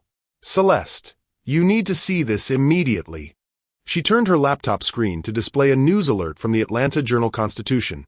Quantum Dynamics CEO accused of using romantic relationship to gain inside information on Ashford Industries. The article was devastating in its implications, suggesting that Celeste's relationship with Preston had been part of an elaborate corporate espionage scheme. It claimed that Preston had access to Ashford Industries' financial data through banking relationships and had passed confidential information to Celeste to facilitate her hostile takeover. "This is insane," Preston said, his voice raw with disbelief. "I've never had access to Ashford Industries' internal data. Our banks handle dozens of major corporations." But Celeste was reading the article with growing horror, recognizing how carefully constructed the accusations were. The claims were specific enough to sound credible but vague enough to be difficult to disprove quickly. By the time they could provide documentation proving Preston's innocence, the damage to both their professional reputations and personal relationship would be irreversible. "They're not just attacking my business," she realized aloud. "They're attacking everything I care about. The company, the contracts, and now." She looked at Preston with an expression that broke his heart. For the first time since he'd known her, Celeste Morgan looked truly afraid. Not of corporate competition or financial pressure, but of losing the one thing that mattered more than any business success. "Now they're trying to destroy us," Preston finished quietly. The phone rang again, this time with caller ID showing Celeste's largest corporate partner. She answered with dread weighing down her voice. "Celeste, this is Janet Williams from Prometheus Technologies. I'm calling about our joint development contract." "Janet, I hope you're not calling to discuss the media coverage. You know better than anyone that my personal life has never interfered with my professional performance. The media coverage is exactly why I'm calling." Janet's voice carried the apologetic tone of someone delivering an execution order. "Our board met in emergency session this morning. They're concerned about the regulatory scrutiny and potential congressional investigations. We're suspending our partnership pending resolution of these issues." The words hit like physical blows. Prometheus Technologies represented 40% of Quantum Dynamics' current revenue and 50% of their research and development funding. Losing that partnership would force massive layoffs and potentially collapse the entire company. "Janet, we've been partners for 2 years. You know my work, my integrity, my results." "I know all of that, Celeste. But I also know that perception drives reality in government contracting. Right now, the perception is that you used personal relationships and questionable acquisition methods to build your empire. My board can't risk being associated with that narrative." After Janet ended the call, the office fell into devastating silence. Celeste stared out her windows at the Atlanta skyline, watching the city where she'd built her empire potentially become the place where it would crumble. "How many other partners will make similar calls today?" she asked quietly. Carmen checked her email with growing dread. "Based on the media coverage and the SEC investigation, I'd estimate we could lose 60 to 70% of our contracts within the week." The mathematics of destruction were simple and brutal. Without major partnerships, Quantum Dynamics couldn't maintain its workforce or fund ongoing projects. The company that had taken years to build could disappear within months, along with the innovations that could save thousands of children's lives. Preston watched Celeste process the scope of the assault with something approaching awe. Even facing systematic destruction, she maintained the analytical clarity that had made her successful. But he could see the emotional cost written in the tight lines around her eyes. "There's something else," he said quietly, knowing that his next words would shatter whatever remained of their newfound happiness. "I received a call this morning from my former employer. They're offering me a position as CFO of their European division." Celeste turned to face him with an expression that conveyed both understanding and heartbreak. "Let me guess. The offer came with advice about distancing yourself from my company and our relationship." They didn't say it directly, but the implication was clear. Stay with you and face career destruction through association. Leave now and salvage my professional reputation. The choice was impossible and deliberate. The people attacking Celeste understood that destroying her professional relationships would be meaningless if she retained personal connections that provided emotional strength. They were systematically isolating her from every source of support. "You should take it," she said, her voice steady despite the pain behind her words. "What?" "The position in Europe. It's a good opportunity, and you shouldn't sacrifice your career for someone whose empire is crumbling in real time."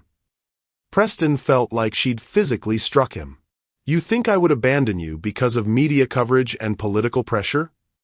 I think you should be practical about your future. This attack isn't going to stop with my company. They're going to destroy everyone associated with me, including you." Her smile was sad but resolute. "I won't be responsible for ruining your life along with my own." "Don't you understand?" Preston's voice rose with frustration and heartbreak. "You're not ruining my life. You are my life. The company, the success, the money, none of it matters if I lose you." But Celeste had already begun the emotional withdrawal that had protected her through years of systematic rejection and institutional racism. The vulnerability she'd shown him in the park the day before was retreating behind walls of practicality and self-protection. "Preston, be realistic. Yesterday you asked me to fight for happiness instead of against enemies. Today I'm facing enemies on every front, and happiness has become a luxury I can't afford." "So you're just going to give up? On us, on everything we talked about?" "I'm being practical about reality. The Ashfords and their allies have unlimited resources and institutional power. They're going to keep attacking until they destroy everything I've built, including anyone foolish enough to stand beside me." The distance she was creating between them felt like watching someone drown while refusing to reach for the life preserver he was throwing. Preston could see her transforming back into the isolated warrior who trusted no one and needed nothing beyond her own determination. "This is exactly what they want," he said desperately. "They want you isolated and alone, convinced that everyone will eventually abandon you. Don't give them that victory."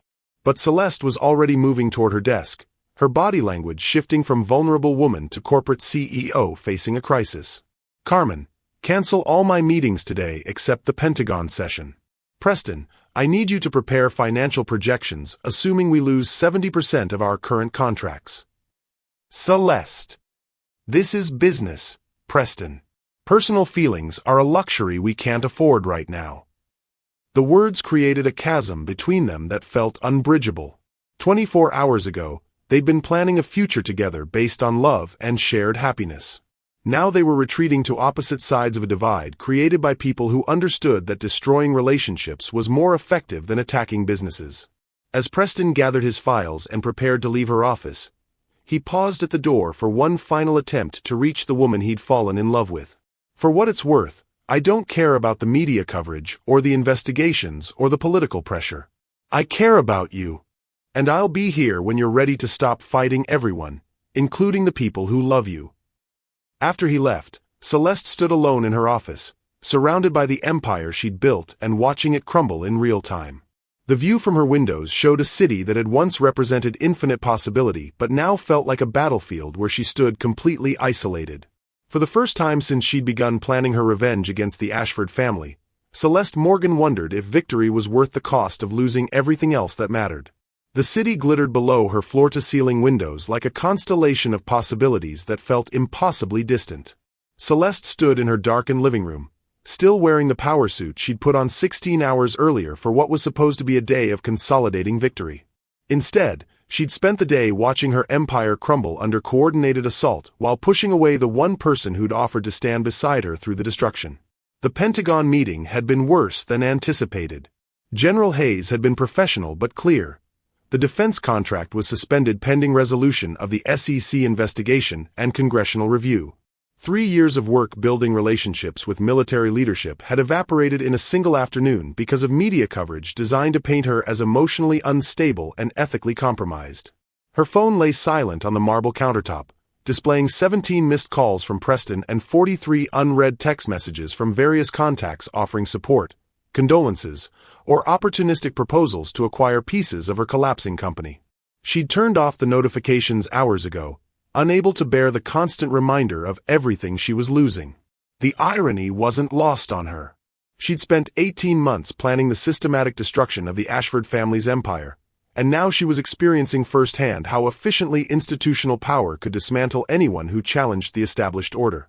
The tools were different, but the result was identical: complete isolation from the systems that had enabled her success. A soft knock interrupted her spiral into self-recrimination. Carmen Fletcher entered with a bottle of wine and the expression of someone preparing to deliver final condolences at a funeral. "How bad?" Celeste asked without turning from the window. Prometheus Technologies made it official. Contract terminated effective immediately. Carmen poured 2 glasses with the steady hands of someone who'd been managing crises all day. Microsoft pulled out of the joint AI research project. The European Space Agency is reassessing their vendor relationships. And 3 more corporate partners requested emergency meetings to discuss mutual separation terms. Celeste accepted the wine but didn't drink, using the glass as something to hold while processing the systematic destruction of everything she'd built. Estimated timeline until we're forced into bankruptcy? 6 weeks, maybe 8 if we cut 70% of our workforce immediately. Carmen's voice carried the weight of someone calculating the human cost of corporate warfare. 243 employees would lose their jobs, along with their families' health insurance and retirement contributions. The mathematics of destruction extended far beyond Celeste's personal losses. Every partnership that dissolved, every contract that disappeared, rippled outward to affect hundreds of people who'd believed in her vision and invested their careers in her company's success. What about the medical device innovations? The cardiac monitoring systems for children's hospitals? Without the Ashford Industries infrastructure and our research partnerships, we can't manufacture or distribute them. Carmen's voice cracked slightly. The technology that could save thousands of children's lives will disappear with the company. That was the cruelest irony of all. Celeste had acquired Ashford Industries specifically to implement innovations they'd rejected, to ensure that sick children would have access to life-saving technology. Now the systematic attack on her company would prevent those same children from receiving the help she'd fought so hard to provide. "There is one option," Carmen said quietly, setting down her wine glass with the careful precision of someone delivering terrible news. "Reginald Ashford called this afternoon." Celeste finally turned from the window, her expression sharp with suspicion. What could he possibly want to discuss? "He's offering to buy back controlling interest in Ashford Industries for double what you paid, plus a guarantee that all current Quantum Dynamics employees would be offered positions in the merged company." The proposal was elegant in its cynicism. Reginald could reclaim his family's empire while appearing magnanimous to the employees whose livelihoods hung in the balance. Celeste would receive enough money to pay off debts and start over somewhere else, but she'd lose everything that made her victory meaningful. "He's offering me exile in exchange for saving my employees' jobs," Celeste realized. Admit defeat, sell back his company, and disappear quietly while he rehabilitates his family's reputation. "It's not defeat," Carmen protested weakly. "It's strategic retreat to preserve what matters most." But they both knew the truth. Accepting Reginald's offer would confirm every narrative his allies had constructed about her, that she was an opportunistic outsider who'd overreached her capabilities and crumbled under institutional pressure. Her acquisition of Ashford Industries would be reframed as a temporary aberration that the natural order had corrected. Another knock interrupted her contemplation.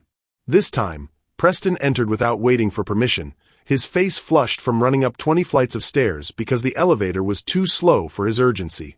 "The European position," he said without preamble. "I turned it down." Celeste felt her chest tighten with a mixture of gratitude and terror. "Preston, that was your chance to escape this mess with your career intact." "I don't want to escape. I want to fight. With you, beside you, for everything we talked about in the park yesterday." He approached slowly, recognizing the emotional barriers she'd reconstructed around herself. "Carmen, could you give us a few minutes alone?" After Carmen left, Preston and Celeste faced each other across the distance she'd created between them, the space feeling like an ocean despite being only a few feet apart. "You're making a mistake," she said quietly. "Everyone who stands with me gets destroyed. That's how institutional power works. They don't just defeat you, they obliterate anyone who might support you." "Maybe. But you know what's an even bigger mistake? Letting fear make our decisions for us." Preston moved closer, his voice carrying the quiet intensity of someone fighting for everything that mattered. "They want you isolated and alone because that's how they maintain control. Every time someone like you succeeds despite their barriers, it proves that their system isn't as powerful as they pretend. My success is being systematically dismantled in real time. In 6 weeks, quantum dynamics will be a bankruptcy filing and a cautionary tale about what happens when outsiders challenge inherited power. Only if you let them define success on their terms." Preston reached for her hands, relief flooding through him when she didn't pull away. What if success isn't about keeping the company or maintaining the contracts or proving them wrong? What if success is about choosing love over fear, connection over isolation, hope over cynicism? Celeste looked into his eyes and saw something that made her breath catch. Absolute certainty that she was worth fighting for, regardless of corporate empires or public scandals or systematic attacks from people who viewed her existence as a threat to their worldview. "They'll destroy you too," she whispered, her voice breaking with the weight of caring about someone more than her own survival. "Let them try. But I'm not going anywhere." Preston's smile was gentle but unshakable. "You asked me yesterday what fighting for something instead of against it would look like. This is what it looks like. Fighting for us, for the life we could build together, for the happiness that doesn't require defeating anyone else to be valid." The choice crystallized in that moment with devastating clarity. She could accept Reginald's offer, salvage her employees' livelihoods, and start over somewhere else with enough money to rebuild but without the man who'd offered to share her struggles. Or she could refuse the easy exit, face institutional destruction with someone who loved her, and discover whether 2 people fighting together could achieve what 1 person fighting alone could not. "If we do this," she said slowly, "if we refuse their offer and fight back together, we're going to lose everything. The company, the money, the reputation I spent years building. We'll lose their version of success. But we'll gain something they can never take away, the knowledge that we chose each other over everything else." Preston's voice carried absolute conviction. "I'd rather be broke and happy with you than rich and miserable without you." Celeste felt the walls she'd built around her heart beginning to crumble as she realized that Preston was offering something the Ashfords and their allies could never understand. Love that existed independent of external validation or institutional approval. "There's something else," she said, reaching for her laptop with sudden determination. "Something I haven't told you about the real reason I targeted the Ashford family." She opened a folder labeled Personal Medical Records and turned the screen toward Preston. The documents showed years of foster care paperwork, medical reports from her childhood, and a death certificate dated 15 years earlier. "I had a younger foster brother named Marcus. He was 8 years old when he developed a congenital heart defect that could have been treated with early intervention technology." Her voice steadied as she shared the deepest pain that had driven every decision of her adult life.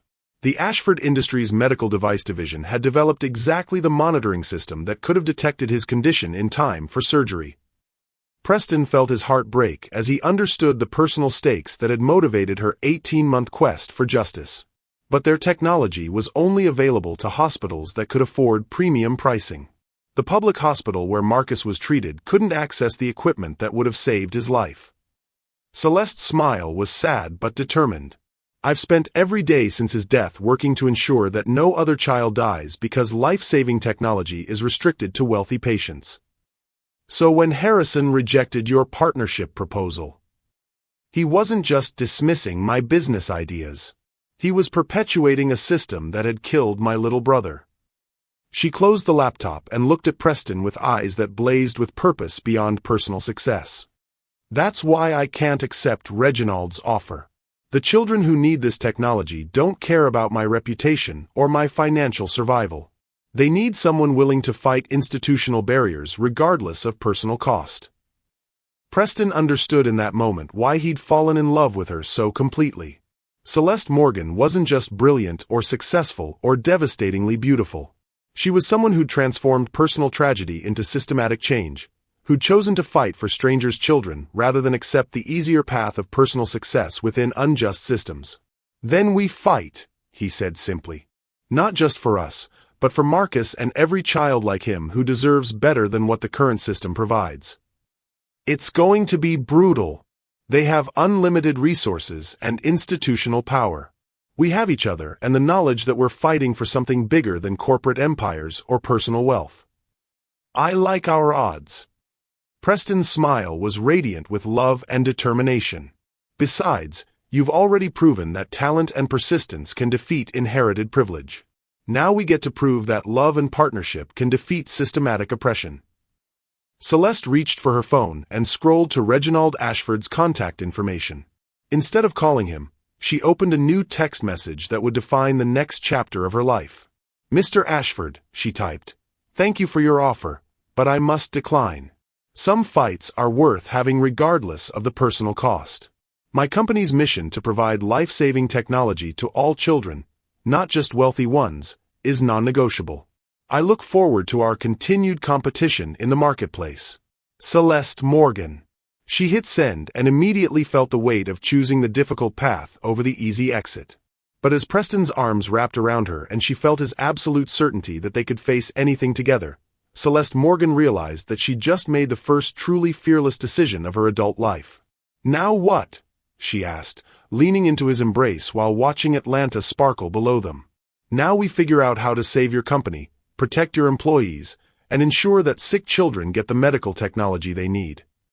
Preston's voice carried quiet confidence that made impossible things feel achievable. "But we do it together, as partners in everything." The city lights blurred slightly as tears of relief and determination filled Celeste's eyes.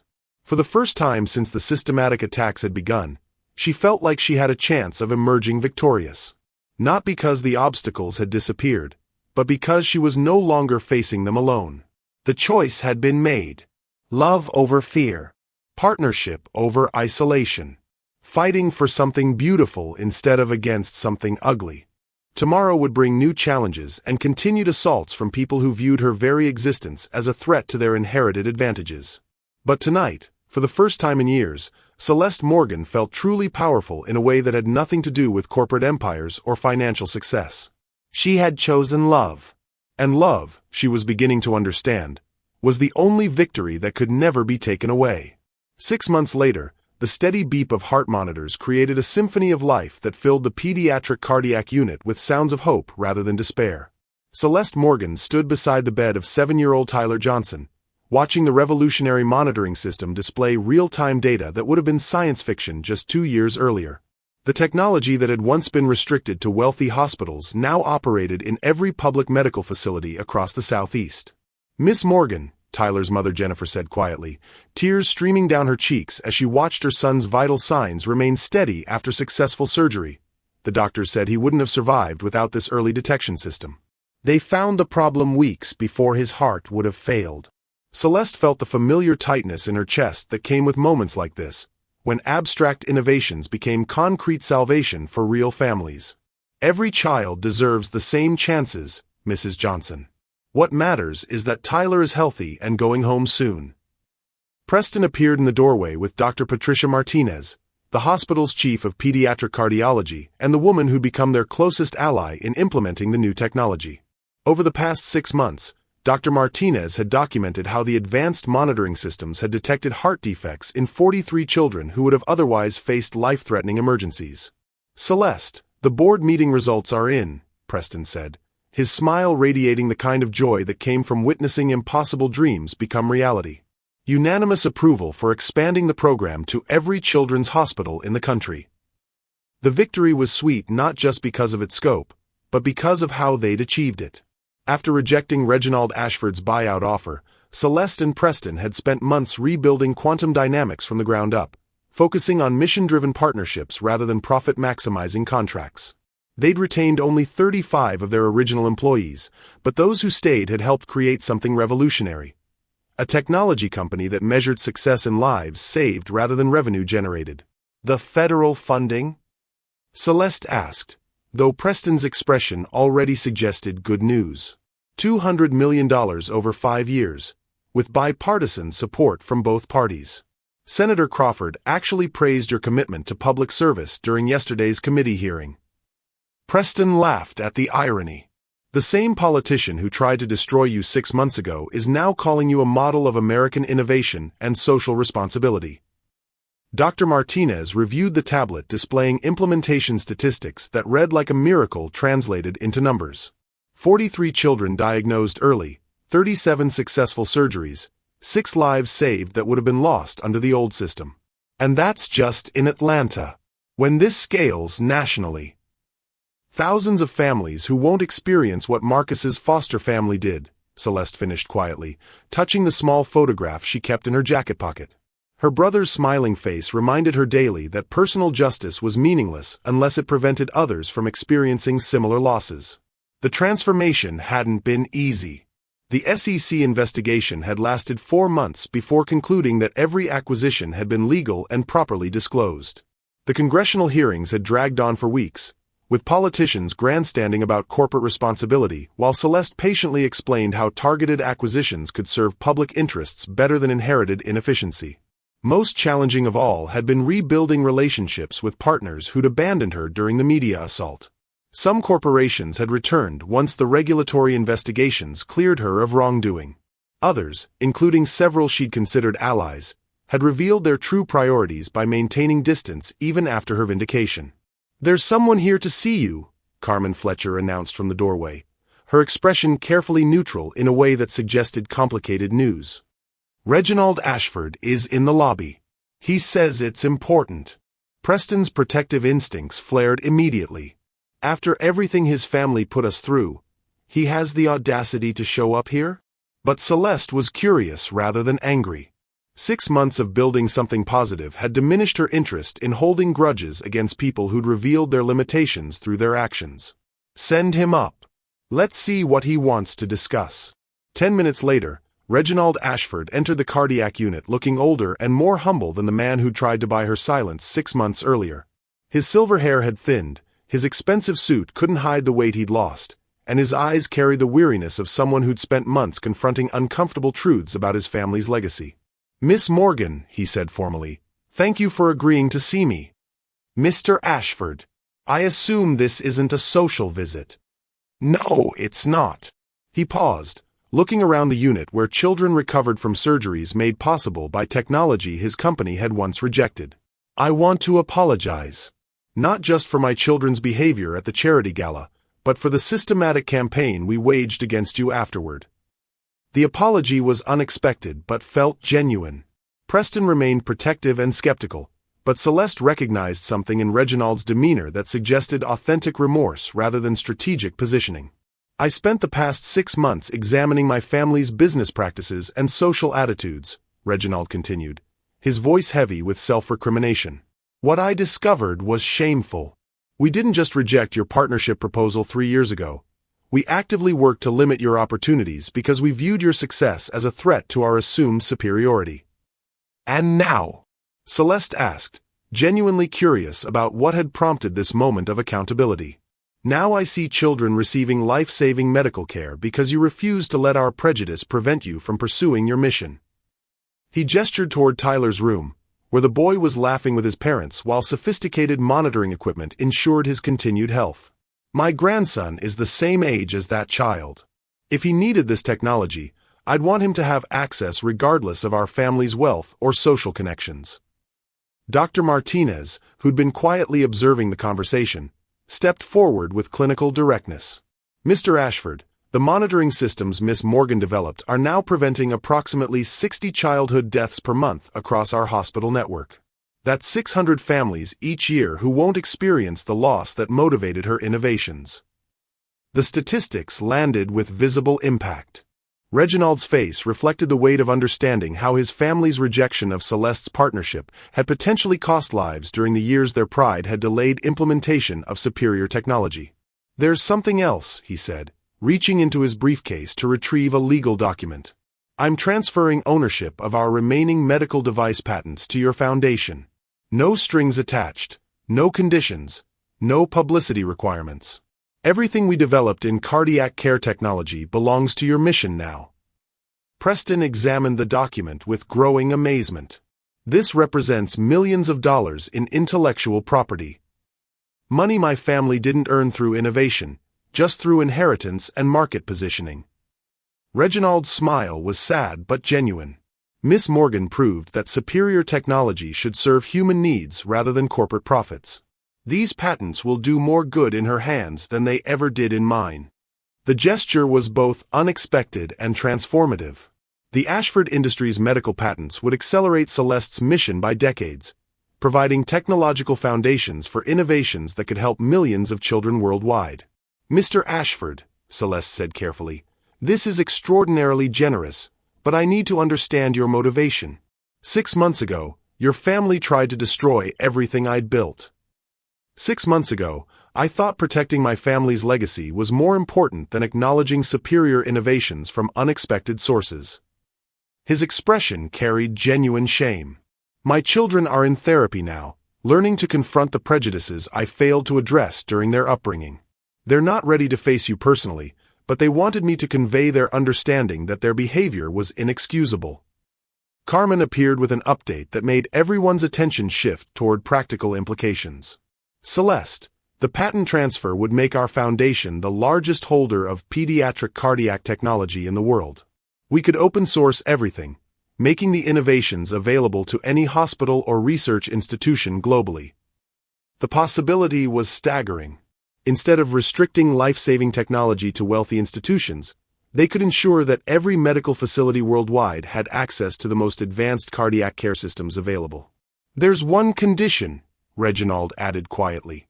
I want my grandson to grow up in a world where his advantages come from his efforts rather than his inheritance. The foundation should be structured to ensure that future innovations remain accessible to everyone, regardless of economic circumstances. Preston felt tears welling in his eyes as he watched his partner process the magnitude of what was being offered. This wasn't just financial generosity.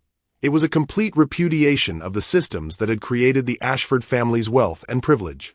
Mr. Ashford, Celeste said, her voice thick with emotion, are you certain about this? Once these patents are transferred, your family loses control over innovations that could have generated profits for generations. Miss Morgan, my family spent a century prioritizing profits over people. You've spent 3 years proving that prioritizing people creates better outcomes for everyone. His smile was genuine and peaceful. Besides, what good is a legacy that's built on restricting access to life-saving technology? Dr. Martinez stepped forward with the excitement of someone watching medical history unfold in real time. If we can implement these combined technologies globally, we're looking at preventing thousands of childhood deaths annually. Heart defects that are currently fatal in developing countries would become treatable with early detection.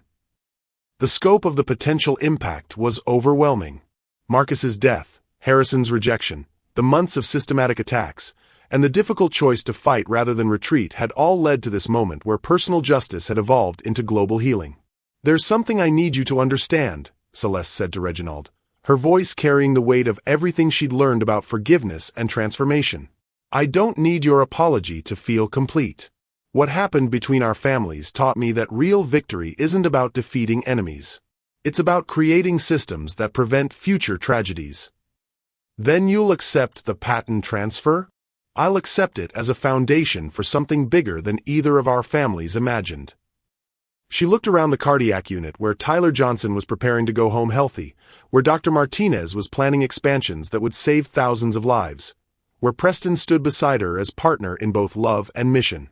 We'll build something that ensures no child dies from a treatable heart condition because their family lacks access to appropriate technology.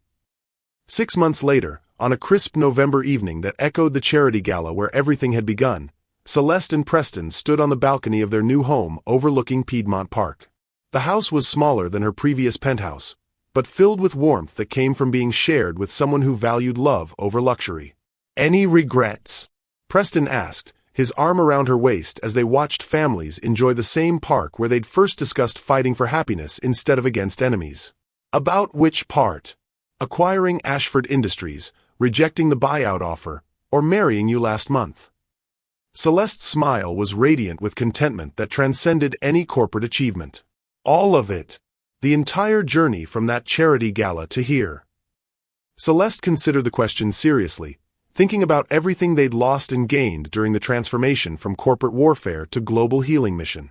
The foundation now operated in 43 countries, had prevented over 2,000 childhood deaths, and had inspired other technology companies to prioritize social impact alongside financial returns. "No regrets," she said finally. "Every difficult moment led us here. Marcus would be 23 now if he'd lived. I like to think he'd be proud that his death wasn't meaningless, that it motivated innovations that are saving other children." Preston turned to face her fully, his expression soft with love and admiration. "You know what I think he'd be most proud of?" "What?" "That his sister learned the difference between winning and victory. Winning is defeating your enemies. Victory is choosing love over fear and building something beautiful from the wreckage of injustice." As if summoned by their conversation, Celeste's phone chimed with a message from Dr. Martinez. Tyler Johnson's 6-month follow-up shows perfect cardiac function. He's playing soccer and wants to be a doctor when he grows up. Thank you for giving him that chance. The text was accompanied by a photo of Tyler in a soccer uniform, grinning broadly while holding a trophy that seemed to represent far more than athletic achievement. His smile was radiant with the joy of a child who would grow up healthy because innovation had triumphed over institutional barriers. "That's victory," Celeste whispered, showing Preston the photo. "A little boy who gets to chase his dreams because we chose to fight for something bigger than our own success." The lights of Atlanta sparkled below them like a constellation of infinite possibility, each point of light representing families who slept peacefully knowing that their children had access to medical care that transcended economic circumstances. The city that had witnessed Celeste's humiliation and systematic attacks had also become the launching point for global transformation. In her jacket pocket, Marcus's photograph rested beside her wedding ring, both symbols of love that had motivated her to transform personal pain into collective healing. The foster brother who died too young had become the inspiration for innovations that would prevent thousands of other families from experiencing similar losses. As Preston's arms tightened around her and she felt the absolute security of being loved for exactly who she was rather than what she'd achieved, Celeste Morgan understood that she'd found something more valuable than any corporate empire. A partnership that multiplied love rather than dividing resources, a mission that honored the past while building a better future, and the knowledge that real power came not from defeating enemies but from choosing to heal the world. The cake that had dripped from her face 18 months earlier had indeed been the sweetest revenge. Not because it had triggered the destruction of her tormentors, but because it had motivated her to prove that love, persistence, and moral clarity could overcome any systematic oppression. Sometimes the best victory was simply choosing to build something beautiful rather than destroy something ugly. And sometimes the most powerful woman in the room was the one who chose love over fear, partnership over isolation, and healing over revenge. In the distance, church bells chimed midnight, marking not just the end of another day but the beginning of whatever challenges and opportunities tomorrow would bring. But for the first time in her adult life, Celeste Morgan faced the future without fear, knowing that whatever came next, she wouldn't face it alone. Love had conquered everything, including the need to conquer anything at all. 3 years later, the bronze plaque beside the entrance read, "In memory of Marcus Johnson, 2010 to 2017. Every child deserves a fighting chance." Below it, a digital display showed real-time statistics that would have seemed impossible just 3 years earlier. Lives saved this year, 12,847. Hospitals equipped worldwide, 2,156. Countries served, 78. Celeste Morgan Bailey stood in the Foundation's lobby, 8 months pregnant and glowing with the contentment that came from building something that transcended personal ambition. The hyphenated name still felt new, a symbol of the partnership that had transformed both her understanding of power and her definition of success. "The Ashford siblings?" Preston asked, reviewing the final guest list for tonight's anniversary celebration. 3 years had softened his protective edges, replacing wariness with the confidence that came from watching love triumph over systematic destruction. "All 3 confirmed attendance," Celeste replied, adjusting the emerald green dress that honored the one she'd worn to the charity gala where everything had changed. "Olivia completed her social work degree last month. She's running a program providing technology access to underserved children in rural Georgia." The transformation had been gradual but profound. After 18 months of therapy and community service, Olivia Ashford had emerged as one of the foundation's most effective advocates, using her privileged background to challenge other wealthy families about their social responsibilities. Heiress, teaching business ethics at Morehouse College and serving on 3 non-profit boards focused on economic justice. Celeste smiled at the irony. The man who once told me to learn my place now spends his time teaching students how to challenge systems that limit opportunity based on background rather than ability. And Garrett opened a financial consulting firm that specializes in helping minority-owned businesses access capital and navigate systemic barriers. She laughed softly. He jokes that Celeste Morgan University taught him more about business strategy than Harvard Business School ever did. Carmen Fletcher appeared with updates that illustrated how completely their world had transformed. The documentary crew finished filming this morning. They're calling it The Cake That Changed Everything: How Love Conquered Corporate Revenge. It premieres at Sundance next month.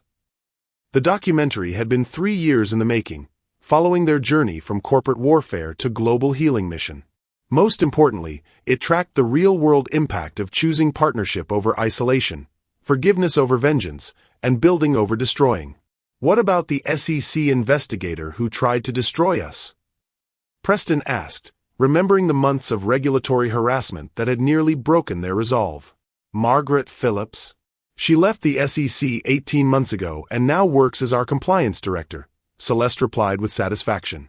Turns out she was frustrated by having to investigate legitimate businesses because of political pressure. When she saw what we were actually building, she asked to join the mission. And Senator Crawford? Up for re-election next year on a platform of supporting innovative approaches to healthcare access. He's requesting a campaign photo with me. Celeste's expression reflected amusement rather than bitterness. Politicians follow public opinion, and public opinion strongly supports technology companies that prioritize social impact over profit maximization. Dr. Patricia Martinez entered the lobby with Tyler Johnson, now 10 years old and serving as the Foundation's youngest ambassador. His transformation from dying child to healthy advocate represented everything they'd fought to achieve. Miss Morgan, Tyler said with the serious demeanor of someone who understood his symbolic importance, the kids at the hospital want to know if you'll name the baby Marcus if it's a boy.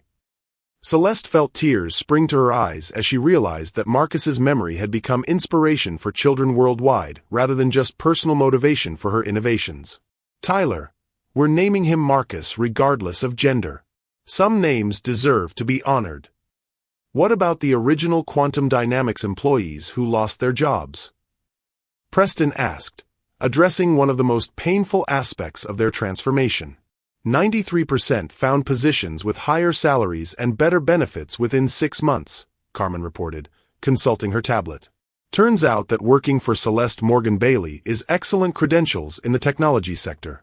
Several started their own companies using innovations we open-sourced. The decision to make their technology freely available had created an entire ecosystem of innovation focused on social impact rather than profit protection. Former competitors had become collaborators, sharing resources and expertise to solve problems that no single company could address alone. Frederick Stone. Celeste asked about the lawyer who'd facilitated her acquisition of Ashford Industries, senior partner at the nation's largest public interest law firm. He specializes in helping ethical entrepreneurs navigate regulatory challenges. Carmen smiled. He says representing you taught him that law should serve justice rather than just whoever can afford the best lawyers. The media outlets that tried to destroy my reputation? Most have run follow-up stories highlighting the Foundation's global impact and acknowledging that their initial coverage missed the deeper story about systematic change versus personal revenge. Carmen's smile turned slightly wicked. Diane Foster, the Society reporter who sold the audio recordings, was fired for ethics violations and now writes restaurant reviews for a weekly newspaper in Savannah. Judge Catherine Mills approached with the warm smile of someone watching her faith in justice validated through concrete results. Celeste, the Children's Heart Foundation Board wants you to know that tonight's celebration has raised over $50 million for global expansion. We'll be able to equip every children's hospital in sub-Saharan Africa within 2 years. The scope of the impact still amazed Celeste.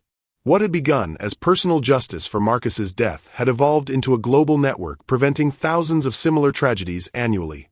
The technology that wealthy hospitals had once hoarded was now standard equipment in medical facilities worldwide. What about Reginald Ashford's health? Preston asked quietly. Cancer-free for 18 months, Celeste replied. He jokes that transferring the patents lifted a weight from his soul that allowed his body to heal. He's spending his remaining years teaching other wealthy families about social responsibility. As the evening's guests began arriving, Celeste reflected on how completely their definition of victory had evolved. The woman who'd once planned systematic corporate destruction had learned that real power came from systematic healing. The CEO who'd fought alone against institutional barriers had discovered that partnership multiplied strength rather than dividing resources. Any regrets about not pursuing traditional revenge? Preston asked, watching their former enemies arrive as friends and allies. None, Celeste replied firmly.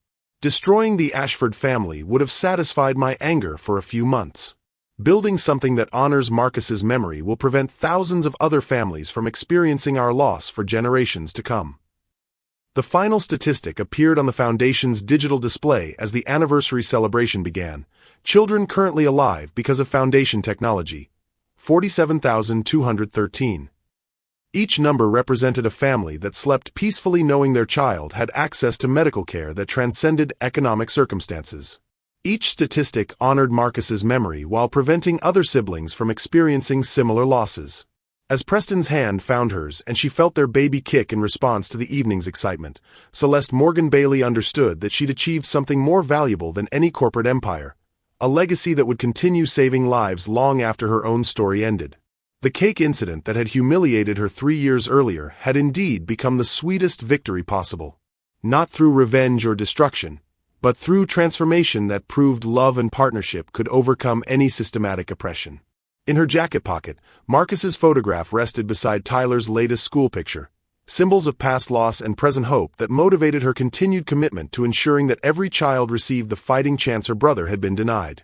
The evening ahead would celebrate not just the Foundation's anniversary, but the proof that choosing love over fear, partnership over isolation, and healing over revenge could literally change the world. Some victories were worth waiting for. Some fights were worth having.